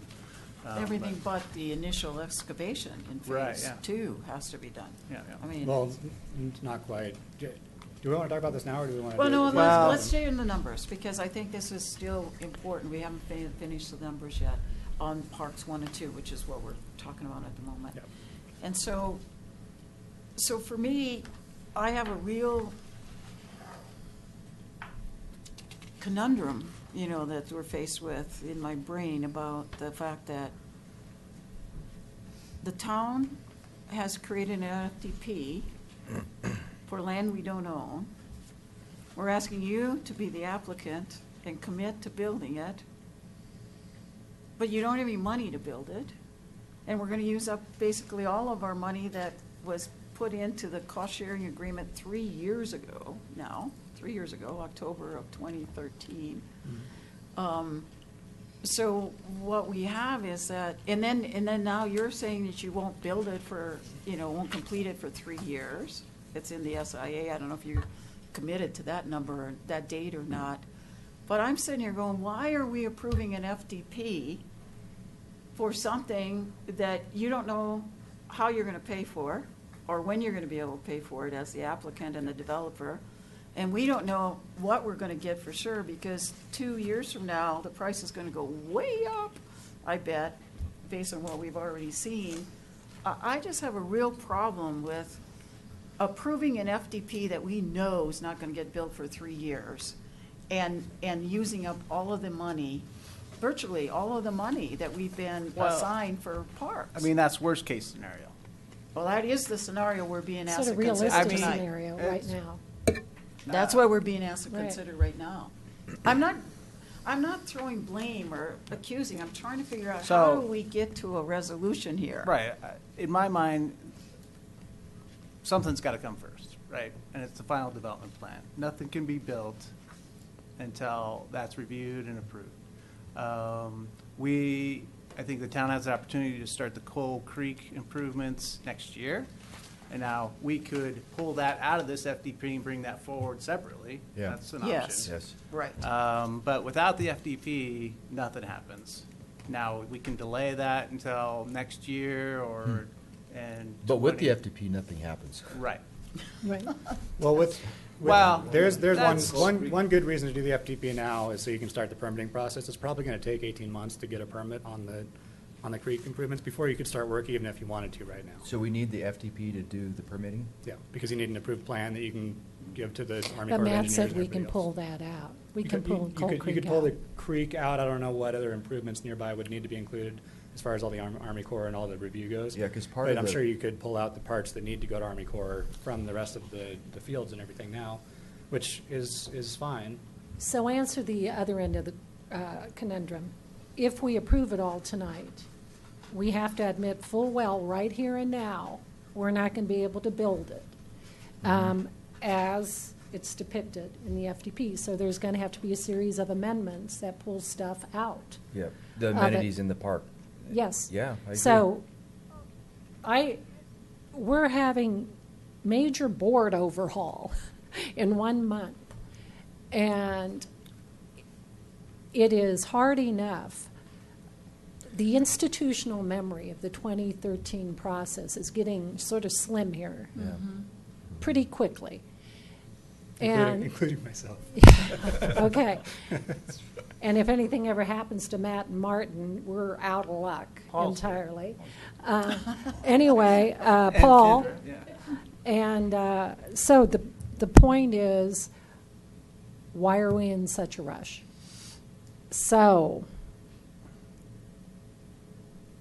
Well, I like the rush, though, to get the permitting started on the Coal Creek Corridor. I think we have to do something in order to start that, because we're going to pay for that as a town. We're paying for that. I don't think it should take 18 months because we've already done a lot of work, and the urban, Army Corps Army Drainage. Corps of Eng and the Urban Drainage. drainage people have all said yes, yes, yes, yes, yes. And they've also said do the three-foot drops through there. So I think. But it may take a year, realistically. Could be until this time, It could be sometime 2017. by the end I of think, next year. but a year that's manageable. But Year 2 is to good. 3 years is Is that to me is- outrageous, yeah. But isn't part of both those fields still part in the floodplain? So do we have to? I think all of it's in the flood. Well, they're going to raise it up 10 feet so that most of parcel 2 was out of the floodplain. But there's still a portion of it, of the field, that was going to be in the floodplain. So does that mean if there's a portion of it in the floodplain, we've got to wait 18 months? Well, you have to go through the conditional letter of map revision with FEMA, and then the letter of map revision once you do the whole. And I'm just regurgitating what my civil engineer is telling me on the 18 months. It sounds reasonable to me that the floodplain stuff always takes longer than you want it to, and so I think 18 months is reasonable. But we have gone through some of that already because of the flood. Yeah. So I think that if we keep in mind and push forward with getting the Coal Creek corridor that we're paying for and have a goal to get it done next year. Get most of that work done in 2017, which is what we have it budgeted for. Right. And then also keep working with you, Bill, to get started as soon after that as possible on the parks, which would be basically in the 2018 timeframe. Yeah, I think the best case scenario would be we do a bond raise the end of 2017, start work beginning of 2018, and finish by end of 2018, beginning of 2019. Right. And Best case scenario. that would be reasonable, and you know us. We've been through 3 amendments now, extensions on phase 1. So it's not like we're not going to do that.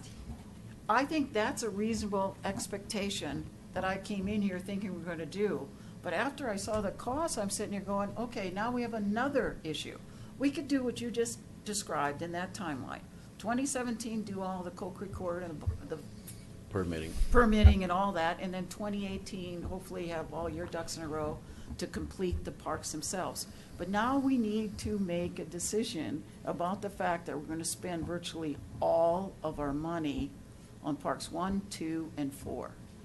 Well, I don't think we're going to spend all our money, but Well, sure, $6 million plus, and that's on today's dollars, not It's not plus 2 plus. years out. Yeah. And it's 600,000 on Park 4, and so, and then we have another, 400 and some thousand for our portion of Park 3, Central Park 3. We'll have spent virtually all of our $10 million civic space on parks, and that's what we need to decide. is it possible to do the permitting next year, the Coal Creek, and the 1.7 million for excavation? Or does that have to go into 2018? Well, we could, like I said, we could pull the Coal Creek improvements into its own separate FDP, Right? and then we could do that work. But I think that. Can we do the what Chris excavation said- too, though? What can we do in 2017, basically? Let's start from that. Besides the permitting and the Cold Creek, is that it? That's it. And then 2018, Maybe. maybe start the excavation, do that, and do the parks the rest of the year. Again, which is completely, I want to be clear, completely dependent on the private development and the district's ability to raise, to finance it. What we haven't said at this point is we have an FDP in front of us that has already been vetted, that everybody was very enthusiastic about. So I'm predicting that if we discuss the detail of the FDP tonight, we'd largely be in agreement that we love it, right? Because we told you that already when Matrix did their design, right? That's a great position to be in because we haven't been there very often. Usually something about it is really off base and we have to debate the detail of the FDP. But we have a good product. So in my opinion, we segregate the Cold Creek corridor into its own thing. We keep this FDP on the shelf, and as it approaches the time that it's realistic to put it in, we revisit it based on current costs at that time, because that will dictate, do we have to take a huge amount out of it? Or if it happens nearer term, maybe not so huge, right? Well, I guess the alternative is passing it in whole and kind of doing the same thing. I mean, in 3 years, we're going to have to look at the numbers one way. I mean, we're going to have to vote on. Before that, though, we're saying not 3 years. No, because if we've got an estimate of 12 to 18 months of the permitting process, I mean, we want to start it before. But no one expects it's going to take that because we've already done so much of the work. I don't know what to expect. No, I'm saying pass the whole. I'm saying pass the whole thing. Keep the momentum that we've got. Yeah. We've got a good design, rather than peeling them apart separately. But at the time it comes to build it, look at some value engineering. Look at the numbers. I think the reality of $10 million and all of the things that we've got to do over there, we were going to hit the ceiling at some point, whether it's in October of 2016 or you fill in the blank out in the future. But we were going to hit the ceiling at some point. I mean, we're kind of starting to hit it now in theory, but this money's not going to be spent for 2 or 3 years. Not 3, 2, because next year we'll spend money from the town of Superior. And then the following year, hopefully you'll be in a position, Bill, as a developer, to start spending the next round of funding for this. Because I understand what you're saying, that you have bonded only for 3 FDPs so far. Yep. No, not even really. It was really just to cover FDP1 Phase 1, which all the money is kind of earmarked to finish that, which is why we can finish it right now at the beginning But it was of in next 2 year. parts. It was kind of like A and B, but Right. that was before. But And then there's so also- you're right, there's Phase equity and 1 everything and that's in Phase it, 2. yeah. So you've kind of had 3 times you've been before us, but you've got that public improvement bonding already, the 22 million minus the 7 million you're holding back for medical office building, which you're going to get now in December. But that's not for the park area because we haven't had any public improvements yet. I understand that you haven't bonded for that. So where I would like us to actually do the FDP and have an SIA that as you described. We do the 2017 work, you attempt to get ready to do the 2018 work, but that still doesn't relieve us of the problem of the knowledge that we're going to spend more money than we have. Well, but, I mean, we're acting like we're set on this plan for this park. I mean, this is different than what we did at Founders Park or what we did at El Dorado Park, right? Well, I if mean, we do went the there, we FDP looked at, we tonight- saw the Cadillac version, we said, wow, that's great. Yeah. But then we said, we can't afford that. To me, that's the shortcoming of what Clint was proposing.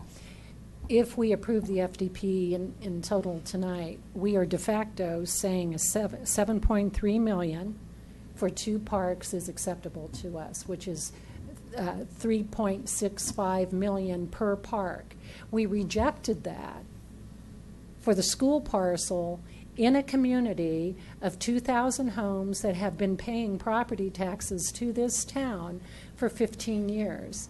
So we rejected that same price range out there for parks That was, in a well-established community. Can we wasn't a see community Matrix's Huh? presentation No. tonight, though? That wasn't supposed to be a community park. I agree, this is something more than a neighborhood park or a Yeah. small community park, but I was actually kind of surprised at the total cost.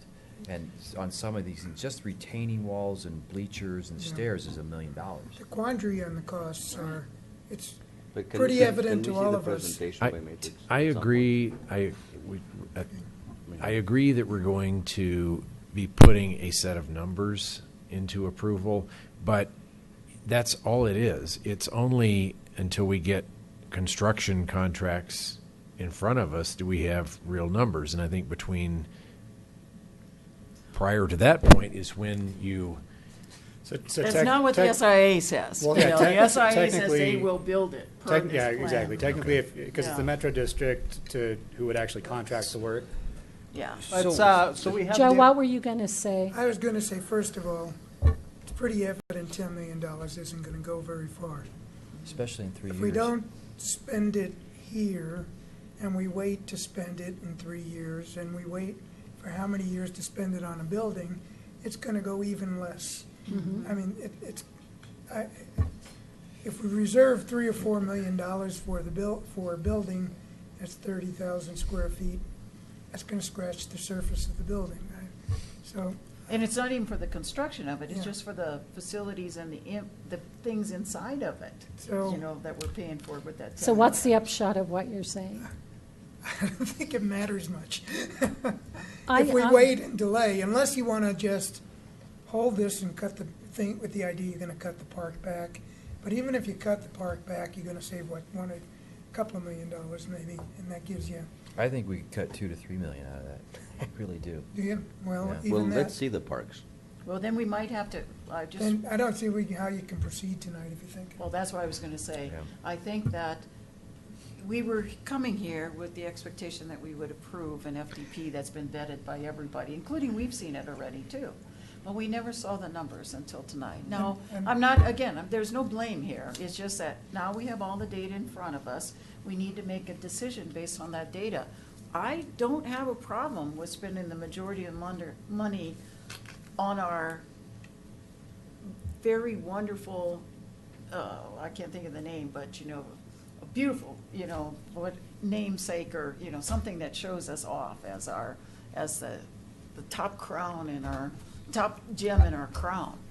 But we just need to understand that that's what we're doing. If we approve this FDP and the SIA, and we do the dates like you described. Well, and so let me throw one more delightful little wrinkle in this discussion before we look at this, which is the SIA right now has a date of December 2019 for the required completion, which you can grant extensions to and everything.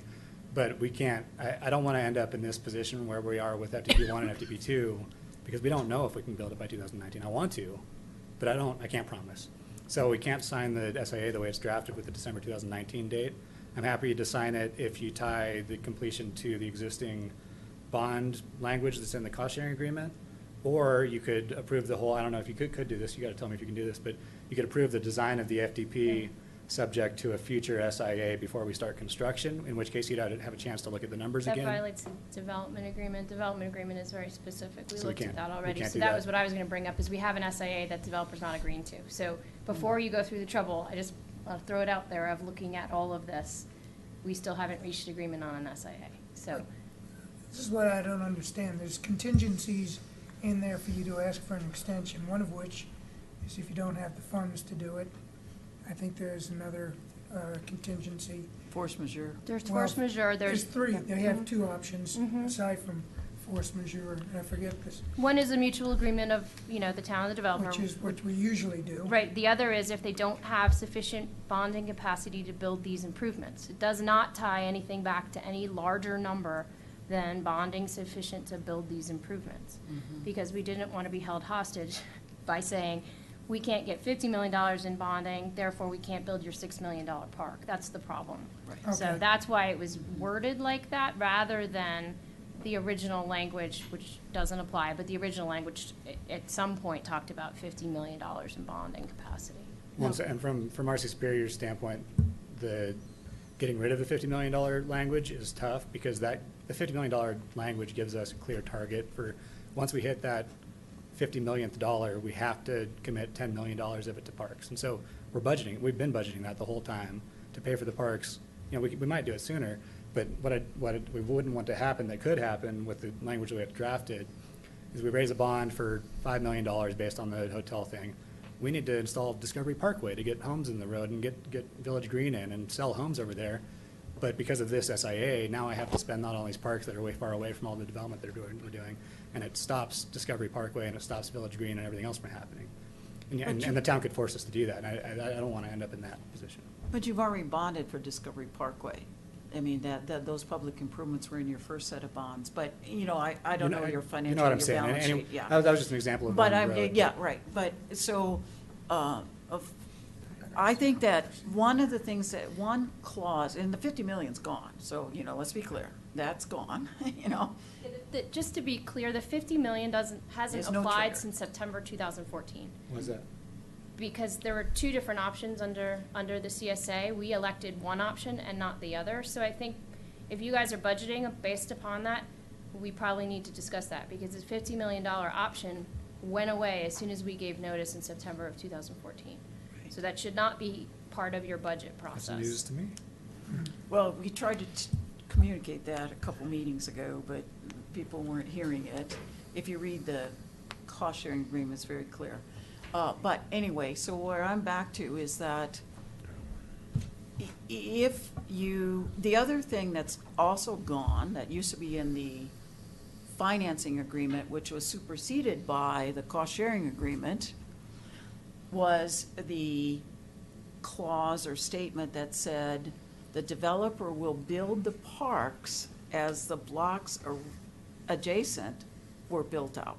And where is that? I've been looking for that everywhere. Financing agreement, I can Yeah, show you the yeah. exact Is that- line is and that still everything. operable? No, it's not, because it's been superseded by.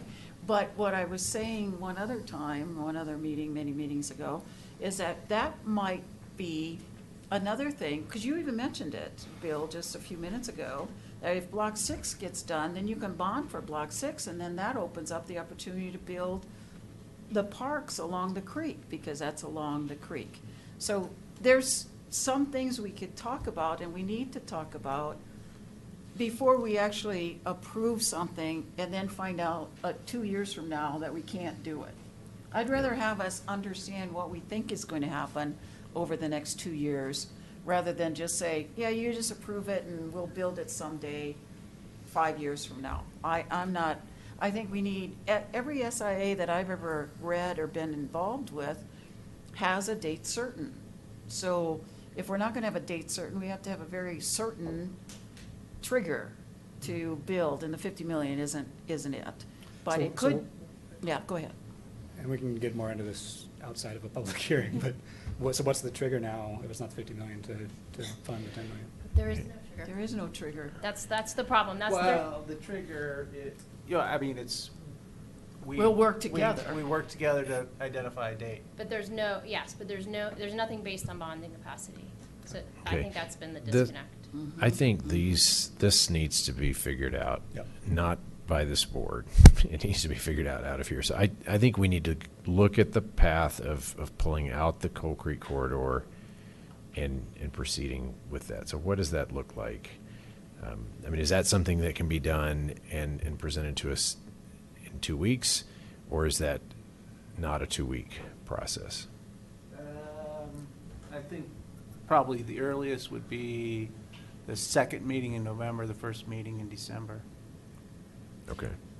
I would highly recommend that before we pull anything out, we think about how the developer's going to pay for these improvements, both for the ones that have been approved in FDP Phase 2, FDP 1 Phase 2, and also these that we're asking you now, developer, applicant, to fund. So you all need to get your brains working together and figure out how you intend to pay for these. And I know you're going to say bonding, but kind of give us an idea when that might happen, because the 50 million is gone, and the trigger. And then I think that where we are heading down the first path, which is look at it as a total plan, is actually a good one. Because why would we do just the Coal Creek corridor without the expectation of completing in some kind of an orderly way Parks 1 and 2. So before we say we're gonna pull it out, I think we should look at it, and you can come back and tell us how you, Well, and when you think you could pay for it. The cost for what it's gonna cost to do the Coal Creek corridor, has that been reviewed by, say, OSAC, and they agree to those costs, and they're fine with? Well, I And don't know what about about the the board? I cost. mean, has the board actually seen that and?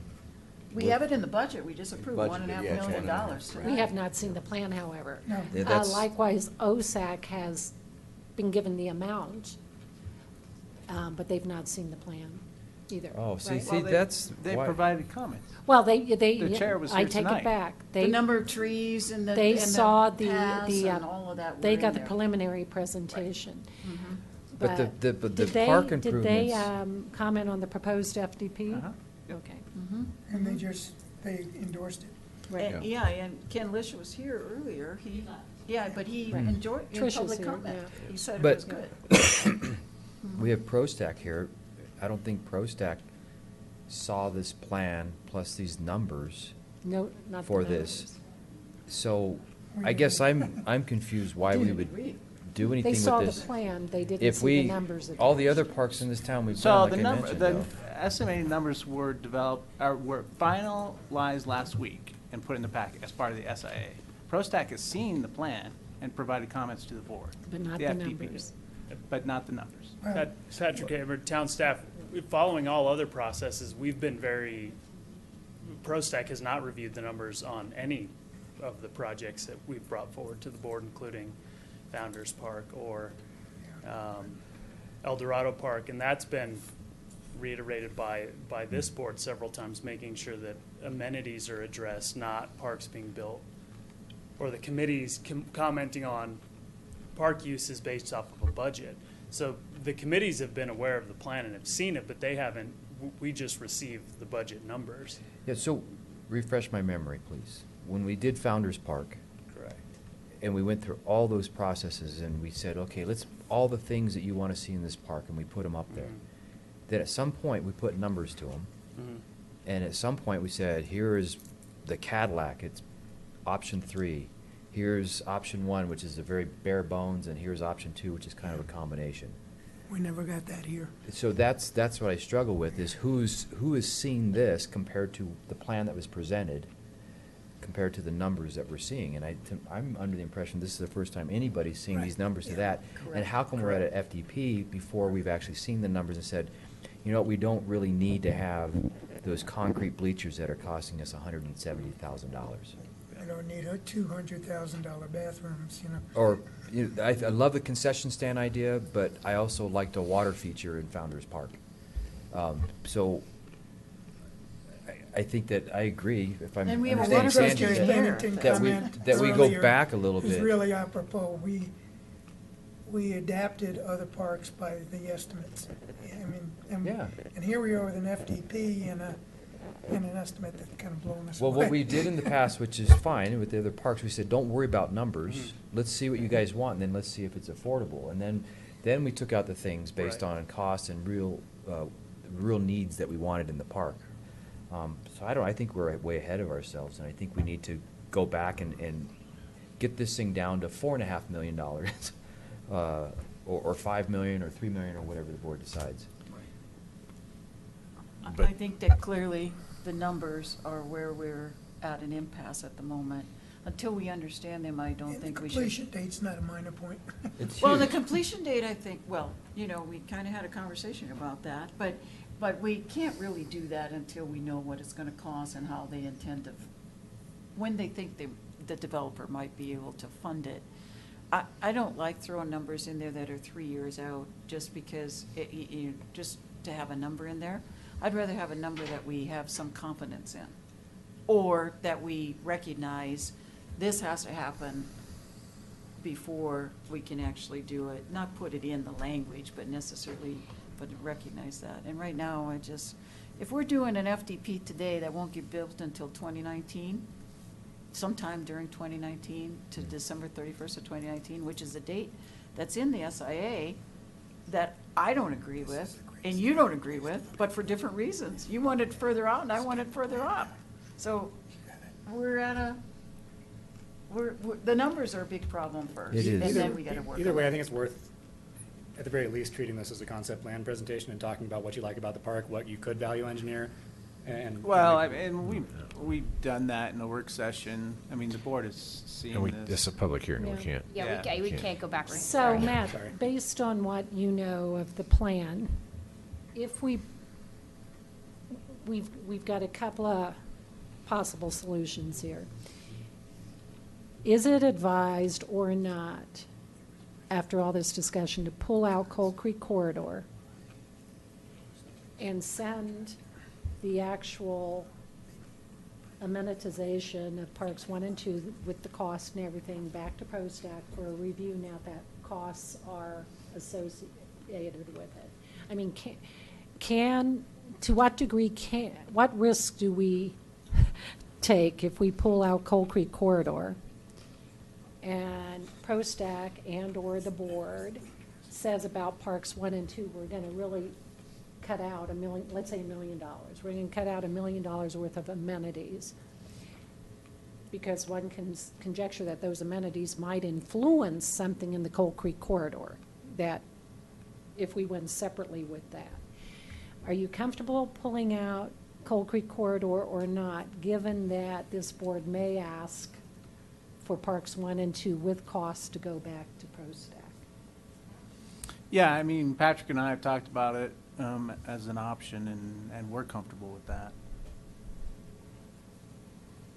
Patrick, anything to add? Patrick Cameron, town staff, in just a brief conversation with Ian Anderson from Matrix. The data and the information's there. It's probably just a matter of us reorganizing the paperwork, the actual physical FTP set, and coming forward at a later date. But it is doable. But, so in your professional and the- judgment, if we pull Coal Creek out and proceed with that in a timely fashion, get that done in the 2017 budget year, do we run the risk of having sort of a disconnect then between what's been done in Coal Creek Corridor and what might end up being done down the road, maybe as far out as 2019 in Parks 1 and 2? Very early on in our conversation, town staff with Ian, is we were very deliberate in making sure that it would always kind of flow together, knowing that we'd have this permitting process to go to, and that it may or may not have been approved all at once, but it would likely need to kind of come together in stages.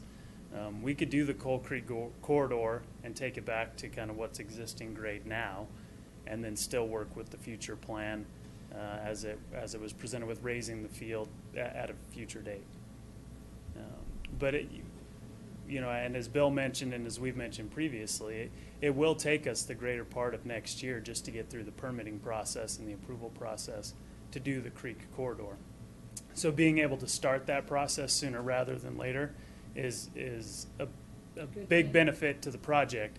If that piece of it gets moved out, you're adding another potentially 18 months on there. And what's interesting is this project could still potentially fall within being approved as a flood recovery, which those type of projects tend to be approved a little bit quicker. The farther we get removed from that date, that 18-month worst case scenario starts to come into play.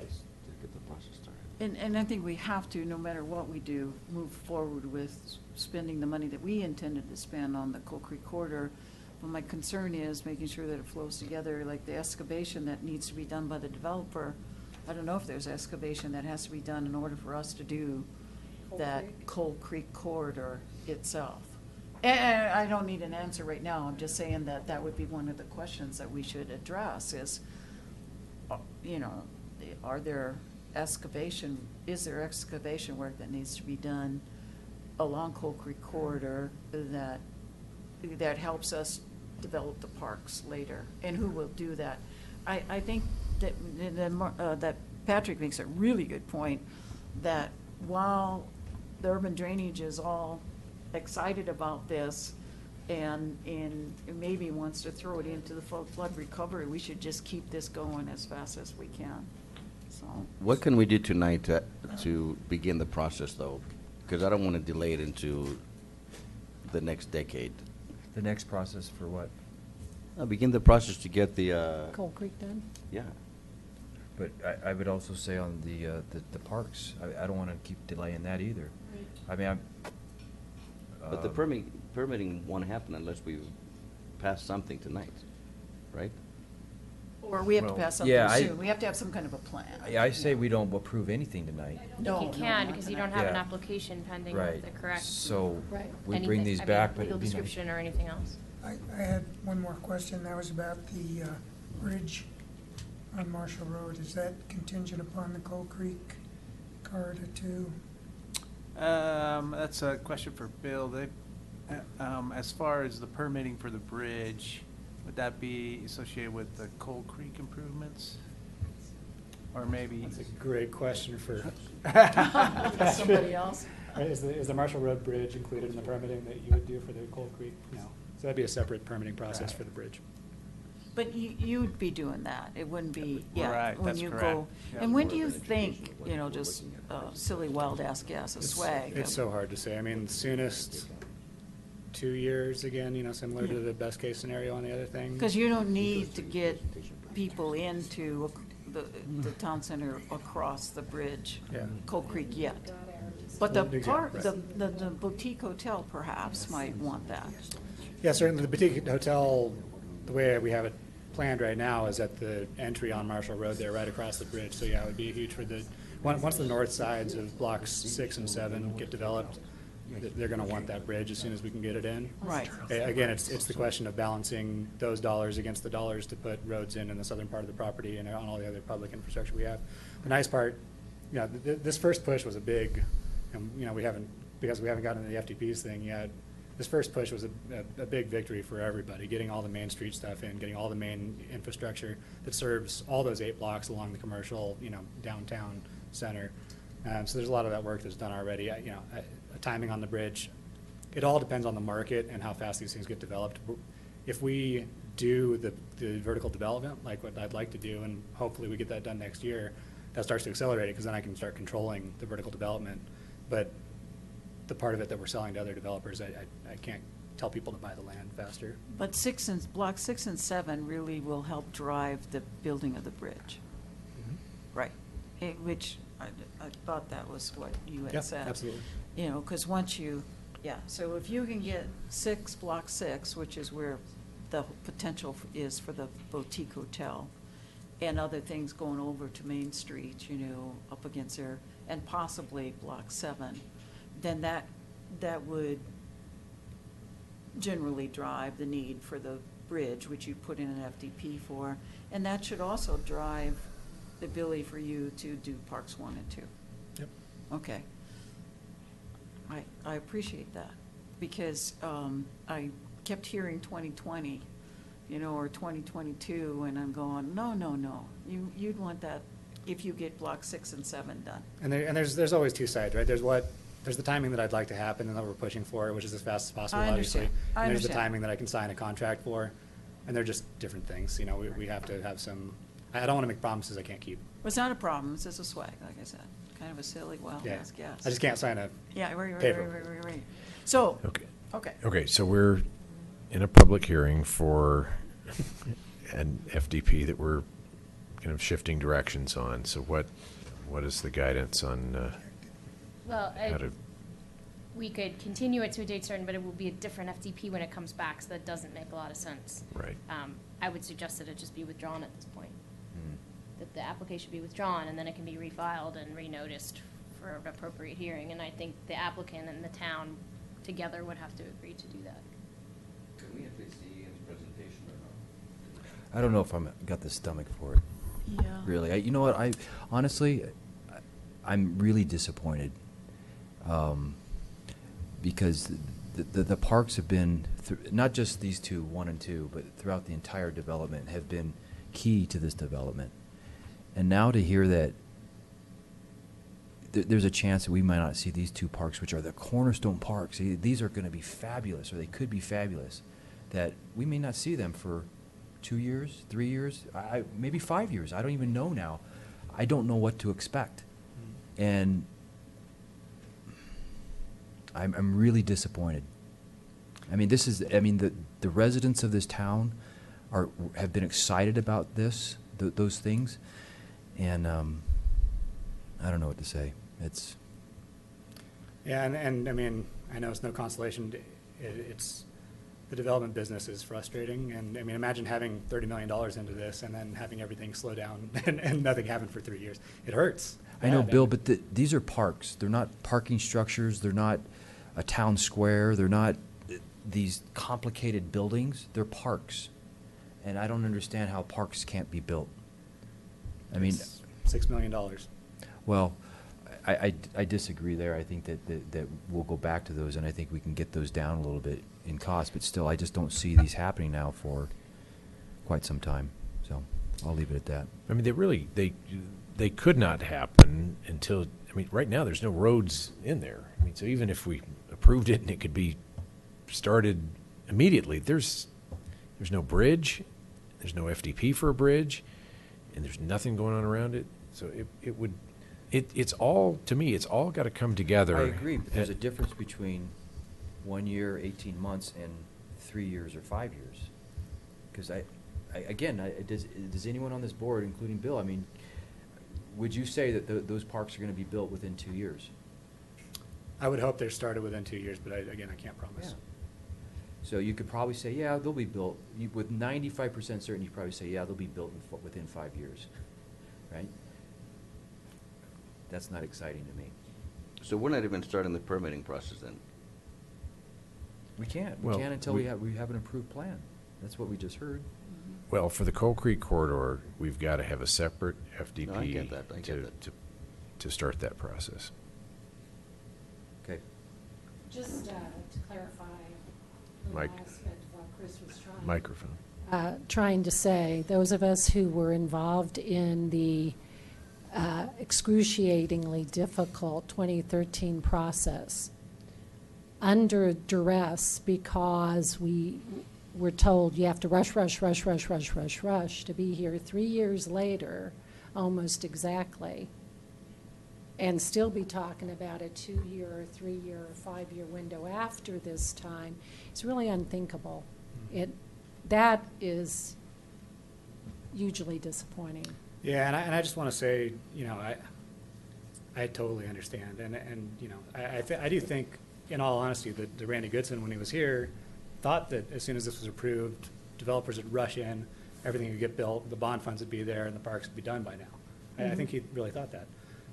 That's not the way the market went. I'm not sure Right. why. I'm not sure what happened. You know, I'm here now to help you as much as I can and get everything done as fast as we can together.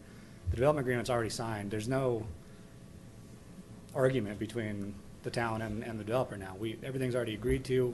We're both trying to just get it done as fast as we can. So I want to help you as much as I can. I'm totally on your side, and I'm doing But everything I can. to try I to do fund it. agree with what I interpreted Joe as saying. Pretty soon, we're going to have this 1 year extension back on the table. Yeah. And we've given you 2 freebies on extensions so far. And at some point, you got to feel the pain as well. And maybe this is the one. Let's talk about that in the agenda item. Right. I'd like to make one more comment that many developers come in and do these amenities first so they can attract builders into the development. And that's what happened here in Rock Creek. You know, Purple Park, I saw that. Came from Arizona to look at the parade of homes and saw Purple Park and all the trails, and I said, this is where I want to live. 22 years ago, I came here and bought my first house, and then 2 years after that, or 3, I built my first house. And so I would say to you, as a developer who's going to get 100% of the public improvements in the Superior Town Center paid for by TIF, think about what you might be able to do to throw a little money out of your own pockets from the Ranch Capital, which is a capital investment company, to help get these parks done, advance the money instead of waiting for the bonds, because you do work for a capital investment company. So I would just kind of throw that seed into your brain and go back and talk to the people that have the money. Is there any way you might be able to advance this outside of a bonding to try and get this done sooner rather than later? Yeah, and that's something that I can, you know, that is part of my job is being the liaison back to the partners in the equity. that is something that I will continue to work on. There is a large sum of money already into this in equity that's not just TIF money. It's a lot of actual cash that's already out. And so that's where we get some pushback. I think, to be completely candid, I think as we sell more lots to home builders and get some of this development going, especially if I can fund the first 300,000 square feet of commercial space, and that is a land sale basically, that starts going a long way towards, as some people, giving some of that money back that can fund another advance type of thing. So absolutely, trying my hardest. I understand the business conflict that you Yep. have in front of you, or it's an opportunity though. Let's figure out a way. Someone's got money out there. Let's advance it. You'll get it back eventually. Soon you start getting things looking nice. 'Cause- I agree. Yeah, Yep. so we'll put the money in to do the Coal Creek corridor. You get the money out there somewhere to do the rest of it. That would be a great win for everybody. Okay. Guide us through the withdrawal of the Sure, I mean, I think if process. if Bill and Matt want to state on the record that the application's being withdrawn jointly by both applicants, that's all we need to do. I'm fine with the withdrawal. Yes. Yep. So the town consents to that as well. And then my understanding is that the expectation that we have as a board, that you'll be coming back to us as soon as possible with, no date certain, but with some other opportunity for us to consider. Okay? I would suggest some time be put into somebody considering this plan and seeing where it possibly could be shaved if we're interested in not spending as much money. But you are coming back with a plan for the Coal Creek corridor that is separate. That's correct, And has there been a breakdown in cost for the Coal Creek corridor plan? There are, yeah. Okay, and that's not part of today's, right? No. No. Okay, so we haven't seen that. Right. I think we have to We see can that. forward that on We to have the to see board. that. Yeah. OSAC would benefit from seeing it as well. And I do think that this cost breakdown needs to be taken up by ProStack. Well, what Patrick said earlier, though, is costs are not, they're not considering costs. I mean, did I hear that correctly? Yeah. We've never asked them to consider costs. We've asked them to consider the amenities, and then we've considered the But cost. what Right. Chris said is correct. The vision is not cost limited, but once a cost number is applied to the vision, if it's pretty high, as it has been in everything I've been associated with, then it goes back to ProStack to pare it down in a wise fashion. So that is what I would like some input on from ProStack, because I do think this board's going to be confronted with having to do that. And I would like to be advised by them what should be cut first, what should be cut second, et cetera, et cetera, et cetera. That is how we've done it. Okay. Patrick Hammer, town staff, and I agree. I might want to recommend that, is there a target that they should be shooting for? You've got a very wide range of improvements, and I think to have a volunteer committee just to start to try to comb through that without some kind of goal to shoot for, which is what we had with El Dorado Park. We had a number that we needed to get down to. I just worry about trying to turn something around with the limited amount of time we have with the committees if there's not really a goal there. I think there's also maybe an opportunity to have Matrix look at some value engineering on some of the Well, items. It's a good point. I mean, if we had been presented with a $3 million park tonight, I mean, would we have had the lengthy discussion that we had because we instead had a $5 million park? I mean, I still think we would have probably ended up withdrawing this because we did not have the target piece of it I don't know if we would have been figured out. advocating so much to withdraw it. It's just that total cost of over $7 million was sticker shock. Yes. If the total cost were $3 million, I'd say, well, that's kind of the going rate for a nice park in town. But here's also, I swore after the Eldo K-8 process that I wouldn't go down a certain path again. What happened is the designers applied the $4 million Cadillac price. They put the $4 million on that Cadillac. Brilliant.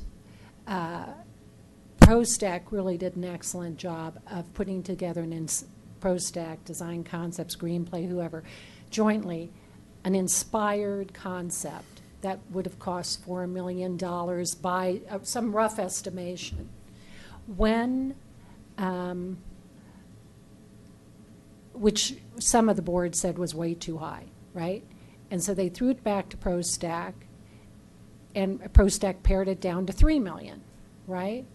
Well then, when $3 million got bid, lo and behold, it wasn't $3 million at all, it was 2.2. And we added amenities back in. But in that whole process, we destroyed the vision. That inspired vision, it's going to be a beautiful park, but it is not inspired the way that original vision was. So I do caution this board not to willy-nilly throw a number out there that ProStack would try to achieve. Instead, it's almost as if if we had done that other plan, in my words correctly, we would have bid the $4 million inspired concept out, and it probably would have come back at 3.2, which was just slightly higher than the $3 million we were aiming at, and we wouldn't have gotten rid of the inspiration. So can we take the time to take these rough costs, which the 7.3 are, to actually get a little closer to actual costs to see if 7.3 becomes 6.2? Well, we should take the excavating costs out Yeah. and do whatever Yeah. that, what Or is fi- it, 6 point, Yeah, whatever now it is. it's the net is 5.6, but Okay, if that 5.6 comes back at 4.2, we won't have lost some of the really placemaking special features of this park, Yeah. which we did at Eldo. Can we do that, Patrick? I mean, how do we get closer idea of what Yeah. those actual costs are? I think we can go back and work with Matrix So as I'd soon like as to start possible there before to we keep- start destroying Yeah, this vision. I agree. If we put a Good number out there, suggestion. 3 million, I don't think that we're just throwing a number out there. Right. So I agree, that's a good idea.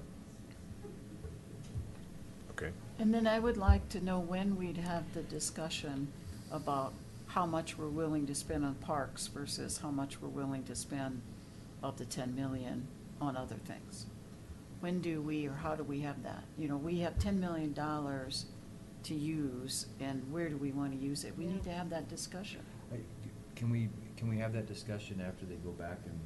Oh, yeah, I don't, Sharpen the pencil but a I bit just on think that. we need to make sure we have that still somewhere Yeah. in the future, that we That- have that, after we know how much it's gonna cost, and we have to reconcile Yeah. our view of what we're gonna have left over, if anything, for. That might be a great topic for our first retreat of In January? 2017. Yeah, okay. All right. Okay. Okay, do I need to gavel out to close the withdrawn public hearing? Sure. Okay, public hearing is closed. All right. Let's go on to item Page number. 15 and 16, Chuck. All right, let's go on to item 15, which is adoption of a resolution approving a third amendment to the Superior Town Center subdivision improvement agreement, Phase 1. I mean, before we move on, I'd like to apologize to Ian Anderson and Matrix, who came here and spent, I know he's talking to somebody else right now, Sandy, but he's been here for 3 hours and didn't get a chance to present anything. So we apologize. Thank you for coming. Oh, hey, it's our pleasure to be here. We love the project. We'll figure out how to get it built. Right, right. Thank you. Good attitude. Thank you. Yes, thank you. Okay. So, next two items are related to the town center and Phase 1 and Phase 2 final development plans. First one is our RC Superior, who's the applicant, is requesting extension to complete the public improvements associated with FDP 1 Phase 1. This would be the third amendment to the SIA for, with RC Superior for these improvements. Originally approved in November 2013, first amendment was in 14, and second amendment was in 15. This amendment would extend these improvements' completion date to December 31st, 2017. Bill Jinks has some information on what has been completed as far as Phase 1 so far and what's left to be done. Bill Jennings, RC Superior. I have been looking forward to tonight for the last. It's really, and I appreciate how tough it is to look at all these things together. So let's go through these things. These are the slides that I was going to go over in the beginning with the update. So here, FDP 1 Phase 1. So I actually had to go back and do a little bit of research myself on the history of all this. All of FDP 1 Phase 1 is colored either orange or green in this slide. So this is the extent of the scope for FDP 1 Phase 1. It's basically Main Street from the internal roundabout in, Superior Drive from the lift station, including the lift station, down to the northeast corner of Block 13, and then this big water treatment facility back here. And Matt actually did a really good job in the memo, kind of spelling out what's been completed and what hasn't been completed. Basically, all of the utilities are complete. All of the grading is complete. This stormwater treatment area is complete, except for landscaping that has to wait until spring to get planted. And all of the Main Street paving is complete. I meant to drive by before coming over here. This is either paved or very close to being paved in the next week or so. So I just called it done. So what hasn't been done is the green area, which is really the parking areas. So the paving for the parking areas, the sidewalks that go up next to those, the trees, the lighting, and the benches, and the kind of pedestrian amenity zone that follows the street along. The reason it's not done is because we processed that PD Amendment number 3 back in April that changed the design of Main Street, especially between these 2 points. It made it a tabletop zero curb street with the pavers all across the whole thing. That significantly changed the design of FDP 1 Phase 1, but since it was just tabletopping and putting the pavers down, we just processed an administrative amendment to say we're not really changing that much, it's just coming up for the PD and let's go ahead and build it. So it didn't have to come back to the board for the approval on that. The town staff did want your feedback on a revised design for the green areas, which is the pedestrian area. Because there's no curbs anymore, everything changes. We need truncated domes everywhere, we need bollards, tree spacing moves, materials change because now it's pavers in the street instead of on the sidewalk. So we've been working with our landscape architect for the last 5 months or so on a revised design for this. You know, I think it's probably the most important design piece that we've done so far because it's Main Street. It's going to be the frontage of all these great buildings that form the downtown core. So we're spending a lot of time on it. I wanted to actually get that in at the same time as asking for the extension, but we ended up needing a little bit more time to kind of tweak some design stuff. So what I plan on doing is bringing that design for the landscape to you in roughly a month, probably the middle of November, certainly before the end of the year, with a FDP amendment application, and then seeing approval on that either the end of this year or beginning of next year, and starting construction on all of the green area here along Main Street by, I would say, starting February or March as soon as the FDP amendment's approved. This area we're actually leaving, that was part of it's just asphalt paving for Superior Drive that connects the lift station to the rest of, this is all paved right now. We left that out because the medical office building is right here, and they'll be staging right here. So they'll have tractors and all kinds of stuff going across that. So in order to avoid kind of breaking it all and redoing it, we're just leaving that out until probably June or July, depending on the schedule of the medical office building. Once they have their exteriors and all their structural stuff substantially complete, we'll come in and finish that little piece. But those are the last 2 pieces. Everything else is totally complete. So it's just the design for the pedestrian areas here, and then this little slice, which is really a construction access point. Do you want to move on to the FDP1 Phase 2, or you want to do questions on this first? Okay. Go ahead. So, will the landscaping that's already been approved in the roundabout there on Main be completed as well? You didn't talk about that, you're showing it as complete, but the landscaping inside the circle itself? That would be completed with the landscaping for all this stuff. Okay, Yeah, I April, May. expected that, I just wanted to make sure that we had that conversation. Yep. And then, how much of the public improvement money has been spent or will have been spent to complete all the public improvements for this FDP Phase 1, FDP1 Phase 1? We had 10.3 million in the SIA. Are you spending more than that, or are you spending? I'd have to Just go, like a I general know, idea. I'd have to go look at and talk to my construction manager about the budgets and where all that stands. I know that we do have roughly, I think, 1.7 million in a budget that was, allocated to finish the FDP1 Phase 1, which is sitting there waiting to be spent in February or as soon as we can. Because we're not changing that Exhibit A or whatever it is in the SIA. It Correct. still shows $10.3 million. I think we're still in the same budget. Okay, so that didn't change, even though this is the third extension that Yep. we're doing. And then, so your confidence, and I think from this I can get it, you're confident that we're going to not have to give you another extension Yep. that this will be done Yeah, complete? in the last, so I mean, the first two extensions were made with no progress at all. Since the last extension in the last year, we've gotten 85% done with all of the scope. It's just this one design piece because we need to spend the time on designing it. Otherwise, it would have been done by now, too. Right. My last question then is that drop-off inside of Boulder Valley Ice, is that you or is that them? That's them. That's them? Okay. We're doing this intersection, which is actually paved right now and basically up to the property line. The actual roundabout little piece is them. Is it done? Yes, it's pretty close, done. Okay. Yep. It's not still roped off to? I Well, thought it was only wrong. because there needs to be some work at that intersection with Yeah, the because pavers. there's like gravel and there's a section between. Yeah, no, that cement. was paved last week. That's fixed, yeah. I was there Thursday and it wasn't done. It's Well, it was done Friday then, maybe. That's last week.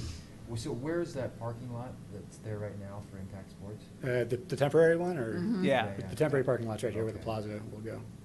Which it wasn't supposed to be there, it was supposed to be further to the north. but- I wish it was further to the north. I'm Well, probably that's gonna where it move was further to the approved, north. it's kind of, I know you probably did administrative allowance for them to put it there, but that's not where it was supposed to be. As part of the commercial development, we would, I'd hope to do this plaza with a Block 7 retail building sort of here that would push that parking up to this area. Uh-huh. But again, not, Right, because that Not was yet. what was approved, is further north, so, okay.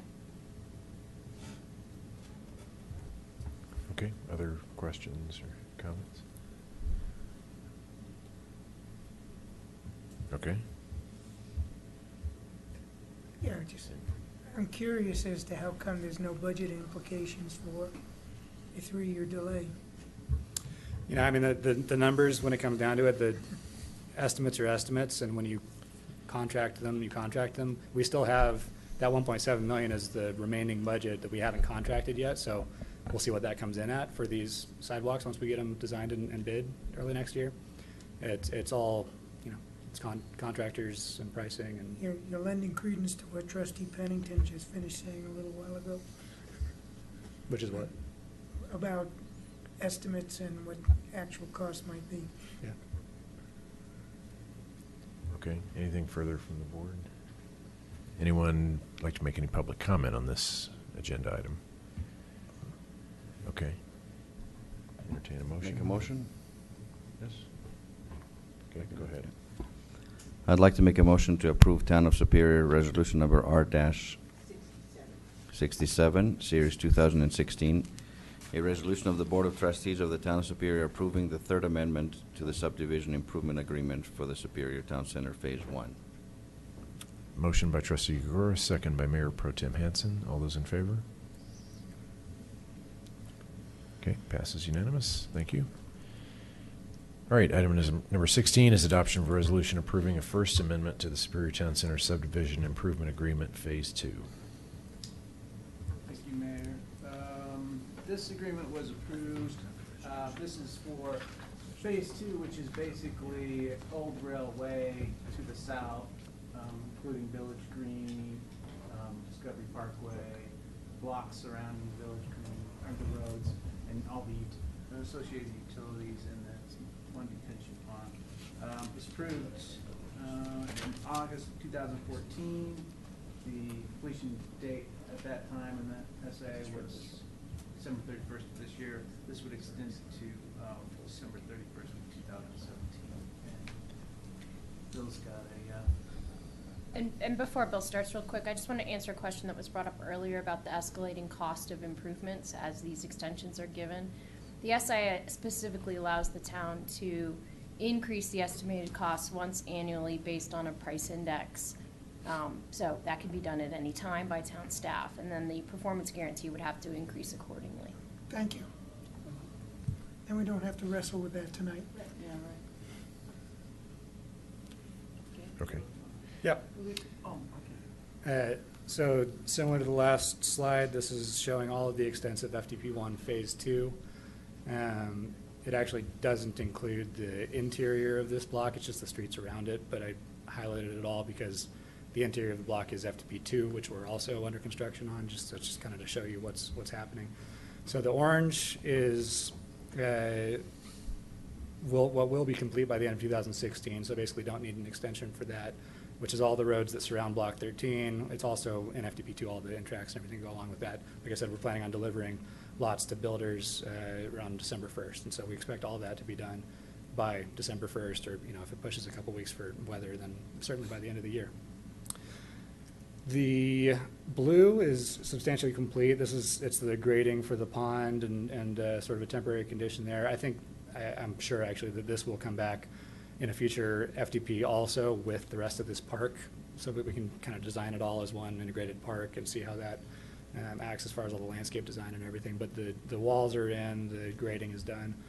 The purple is actually something that I would, well, it's something to talk about. It probably won't be done, it may not be done by the end of 2017. That's because it really depends, all of this depends on the adjacent development. We can't put in a street if we don't know where the lots are that all the utilities are tying to. We just can't do it. Same thing up here. So the purple was included, and I talked to Randy about this earlier. The purple here was included because there was a builder who was looking at blocks 9 and 10 for a condo product back whenever this was done a couple years ago. That deal ended up falling through. The condos didn't make sense, and so we were left with an approved FDP that served all those condos, but now we don't have condos here. And these are part of my design for the commercial Phase 1 stuff is this block 11 that would have a completely different design, different access to locations, different loading areas, different tree placement, different utility connections, everything. So really, this purple should either come out and we can do an FDP amendment to take it out of this FDP, in which case it doesn't need an extension, or we'll keep needing to. You'll probably need to extend it again next year. Even if we do the commercial Phase 1 development, this would start construction at the end of next year, which means this wouldn't be in until the middle of 2018. So that's just a kind of either whatever you want to do, we can either take it out and not extend it anymore, or just anticipate another extension to the end of next year. Well, you have to do that separately, though, right? I mean, Yeah. Tonight we could approve you could extend it for a year. an extension, perhaps, but we won't be able to deal with that. And that was actually in this FDP Phase 2, those two purple streets? It's in the dashed line on the plan, and that's all I know, so. All right. I wasn't here. Yeah. So, I'm happy either way with that. You could just extend the whole thing 1 year, and I can come back in a year and ask for another extension on this. I just want to be honest about it, and, you should I think expect it that. would be in your best interest as the applicant. If you're not ready to build that, then you need to make an amendment to the FDP. Which is fine. I'm happy to do that too, and we can, because we're going to need to redesign it anyway to go with the new development. Right. The green we are planning on getting in by the end of next year. Again, it's all contingent on lot sales to builders because, again, we need the lots to design the utilities, to design the roads to get them in. We are going to market, so the perimeter of Block 25 all around this edge is already under contract with Remington and Wonderland. There's townhome lots on the interior of this that would be served by alleys that are going to market along with Block 14 and Block 26 to try to sell more lots probably in the next week or so. I'm expecting a lot of demand for that. So hopefully we sell all those lots immediately and all this stuff goes in along with that design. If for some reason that slowed down or there wasn't demand for these lots, then that also slows down obviously the design of the streets around it. But either way, we're planning on starting design for permits on Discovery Parkway at the first of the new year to be ready to deliver those lots for Remington. So at the very least, this stuff would be in by the end of next year. I'm pretty confident that all of this, including the park, would be in by the end of next year. But again, this one I'm comfortable just saying let's extend it a year, and hopefully we don't need another extension. But I want to be honest that it all depends on builder lots. But that requires FDPs for all those lots you're going to build, sell. Because we've never FDP'd the lots themselves, the blocks themselves. Right. We've only FDP'd the public infrastructure. Yeah, of course. So you're going to have to come back, if you sell those lots, and give us, or the applicant, the builder will have to come back and provide an FDP to us for us, the planning commission first, and then us to consider. Okay. And it'd be the same process that we went through on this one, where we submitted the FDP for Block 2. For example, it might be for Block 14. That would have all the lots and utility layouts and everything on that. And once we have that and we get that approved and we know that it's going in, we can install all the utility laterals and everything in the road and actually build the road as soon as the FDP for the lots is approved. So you're not intending to build these streets that have been FDP'd over a year ago until you get the blocks sold? We can't, yeah. I mean, it has to be designed. Why did we get the FDP to build it then, if we can't do it? And that's a question I ask myself. I don't know. Why don't you just withdraw this one and start over? Well, it is still, I mean, it's actually complete for this. We could foreseeably withdraw the green, but I think that probably does more harm than help as far as timing and getting it done. I got a couple other questions. Yeah, that's fine, done. yeah. Okay. So then, my first question was, what confidence can you give us that FDP1 Phase 2 will be completed by the end of next year, but you can't give us any confidence that it's going to be? I can give you confidence that the blue is already done, the orange will be done by the end of the year, and the green. But the preponderance of the FDP that we know of as Phase 1, FDP1 Phase 2, is up in the air until you start selling lots. I mean, everything is up in the air until you start selling lots. Everything, Okay. all the public development is completely contingent on That was private never development. what we understood when we approved this FDP before. I understand what you're saying, but that's not the way we did FDP before. We had to rush and get these FDPs approved for this so that you could go off and sell lots. So anyway, and then the Exhibit B on this SIA, Subdivision Improvement Agreement, for this FDP1 Phase 2 shows $12 million. So I assume you've spent some portion of that for the buff-colored area and the blue area. And the village green in there is listed for $438,888, but now you're saying it may be $600,000. And then there's an off-leash dog exercise area for $51,200, which I don't understand where that is. That was shown up here. Again, I would prefer that come back with a future FDP for this whole park so we can look at it as a whole design. Okay. That's up on the hill below the That's in cemetery. Park Right, but I was thinking it was around the village green. I was trying to figure out how Right, in the yeah. world did that ever get there? And so, okay, now I get it that it's up over there. So, okay, so everything's up in the air and we're being asked to approve an SIA extension that we're not really sure is going to get done by 12/31/2017. We don't know what the public improvement costs actually are going to be. We don't know how much of the park money is going to go to pay for the village green. So I'm at a loss at how I can vote for this extension. That's my final comment. I would say that I'd recommend taking this stuff out like we talked about. This, if you don't want to vote for the extension, you kind of have two options. One is to call the performance guarantee and build a park that there's no design for, which is going to be hard for you and kind of damaging to the whole project, I think. The other is to, you know, just leave the orange and take out the green and the purple, in which case we'd have to come back for an FDP, a new FDP for Discovery Parkway when we do all the FDPs for the adjacent lots, which we could do. It's, you know, it's just more process. Since it's already approved, I would tend to leave it in here and process the extension and let us build it next year. But those are the options. But you'll only build it if you've sold the lots. But I'm going to market with all the lots here, here, and here in a week. We don't have an okay, all right, I'm fine. We don't need an FDP to sell the lots, we just Right, need an FDP to right. build the But lots. we have that as a super block Yeah. right now, or super lot down there. We would sign a contract that says Yeah. you get 40 lots somewhere in here, and then Mhm. we'd work through the FDP process with the buyer to define what the lots are. Okay, thank you. Okay, others?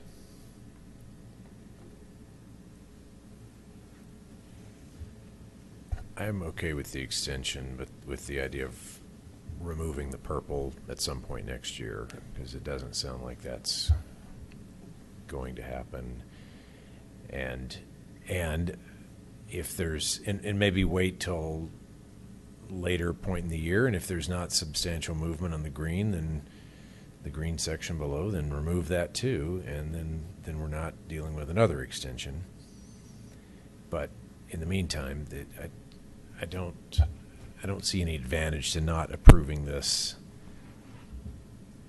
one-year extension. But we don't even know what we're extending. You know, that's my problem with this. We don't even know what we're extending, you know, because we don't know when it's going to be built or how much it's going to cost or any of those kind of things. Now, this is part of the process problem that we've had before you, Bill. We were rushed to prove something. We had no idea what was going to be built there. And that's been the problem all along with the Superior Town Center development, is we were rushed to always approve things, but we didn't know what was ever going to be built. So then what would happen is you came in, Bill, and you then redesigned the whole plaza area. Well, you know, we had to approve the plaza the way it was. Well, then or the town center, we called it. Then it became the plaza. Then it had to move and become the piano plaza. And I mean, everything we do, I just hope that now we're at the point where from this point forward, we get real plans. Oh, yeah. Real final development plans, not some pie in the sky possibly, and get the right order of things. Yep. Because we're building public infrastructure, we don't even know what we're gonna build to attach to it, like you said. So this seems wrong to me, that we're trying to approve an extension to an SIA. Again, that we're not building what the SIA says we're going to build in the time frame. We've already got the admittance that you're not gonna build it. So I don't know what to do. I'm not, Well, with the granted extension, we will build what's shown here by the due date of the end of 2017. because you're pretty confident you're gonna be able to sell the blocks, Well, the so lots. these two roads here, and this is getting a little granular, but these two roads here, I have to get in by the end of 2017 in order to satisfy existing contracts with Remington and Wonderland. So Yeah. those two are going in, no matter what. Mhm. These two, I can only put in if I sell these blocks, or sell these lots. There's a lot of demand for these. People have Mhm. been coming and asking for them, so I think they're gonna sell, Right. before the end of the year, which means I can get all these roads in too. With these roads in, I'd really like to get Village Green in to support the homes that we're selling over here and the homes that we're selling over here, instead of a dirt lot next to the homes we're trying to sell in the model homes. So I'd like to get that in. You know, the question starts to extend to these roads. Maybe those become the candidates for, taking them out with the purple because they're not going to be done by the end of next year. But they might. It depends on how fast this sells. And so, with the extension, I will absolutely 100% get these two roads in, 80% get these in, and, 50% get all these in. And we'll work through the processing next year of how to change the FDP, because I don't want to come back and ask for another extension. Well, we're gonna need new FDP, so I don't Yeah, know. which is fine. I'm happy to do a new FDP for the roads that we're not going to build next year. Yeah, but the SIA that we're doing has nothing to do with the FDPs that you're gonna be coming forth with, so, that's it.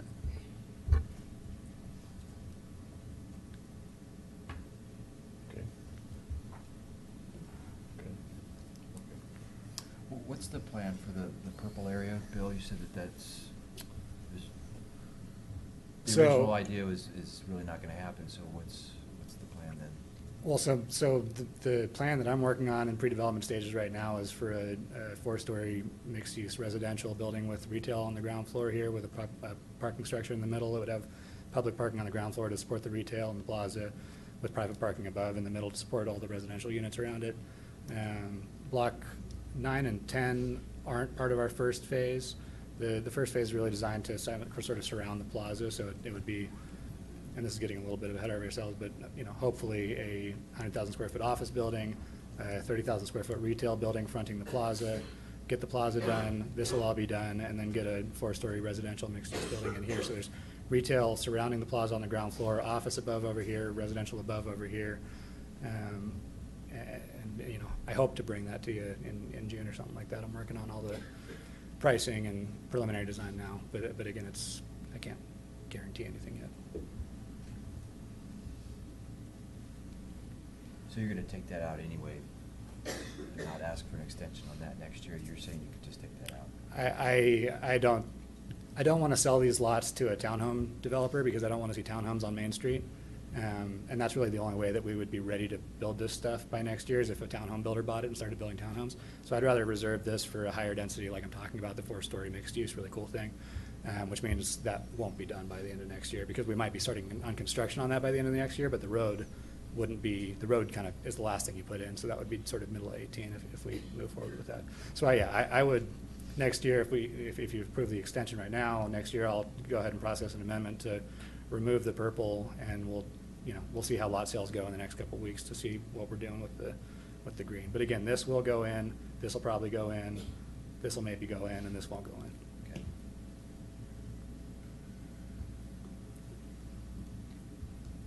Okay. Anyone have anything else? Okay. Somebody like to make a resolution? I'll do it. So Ken, do you have all that down, and if we approve the resolution as amended for what you just said here? Or No. there's no amendment at all? No amendment. No. There's no amendment, no. I mean, I think it sounds like what they want to do is amend the FTP, Yeah, which that will would come come back back. to you. Oh, okay. So there's no amendments to be done right now, Okay. unless you want to amend the resolution not to, or not pass the resolution or give a different date. That's up to you. But Yeah. as far as the FTP, that will come back at a different time. Okay. I'd like to make a motion to approve Town of Superior Resolution Number R-68. Yes. Series 2016, a resolution of the Board of Trustees of the Town of Superior approving the first amendment to the subdivision improvement agreement for the Superior Town Center Phase 2.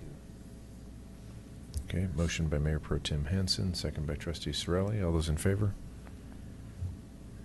Sorelli, Hanson, Folsom, Gregoris. Opposed? Pennington, Dozel. Okay, motion passes. All right. Can I make one Thank you. comment? Yes. I want to see this again. Yeah, I agree. Never again. That's why I didn't, I knew it would pass, but it's really just kind of a spit in the wind, I guess, but this is ridiculous. And I know you didn't create this problem, Bill, but this is absolutely ridiculous that we have that multicolored patchwork of a quilt that I wouldn't even put on my bed, so, never again. Okay. Thank you. Thanks, Bill. All right, that concludes our regular meeting portion of the agenda. We do have an executive session, so we'll say goodbye to our guests. Goodbye, guests. Stuck around this long. Can you make a motion to go into executive session, then I can shut all my stuff down and I can get ready to? Yes, could someone make a I motion? would like to make a motion to go into executive session. Second. We need the statutory sites, sorry. Huh? We need to read sites them. off the agenda. Sorry, you actually have to read the motion, or at least, Okay. sorry, at least read the citation from Okay. the agenda. I will read the That's citation. required, sorry. All right.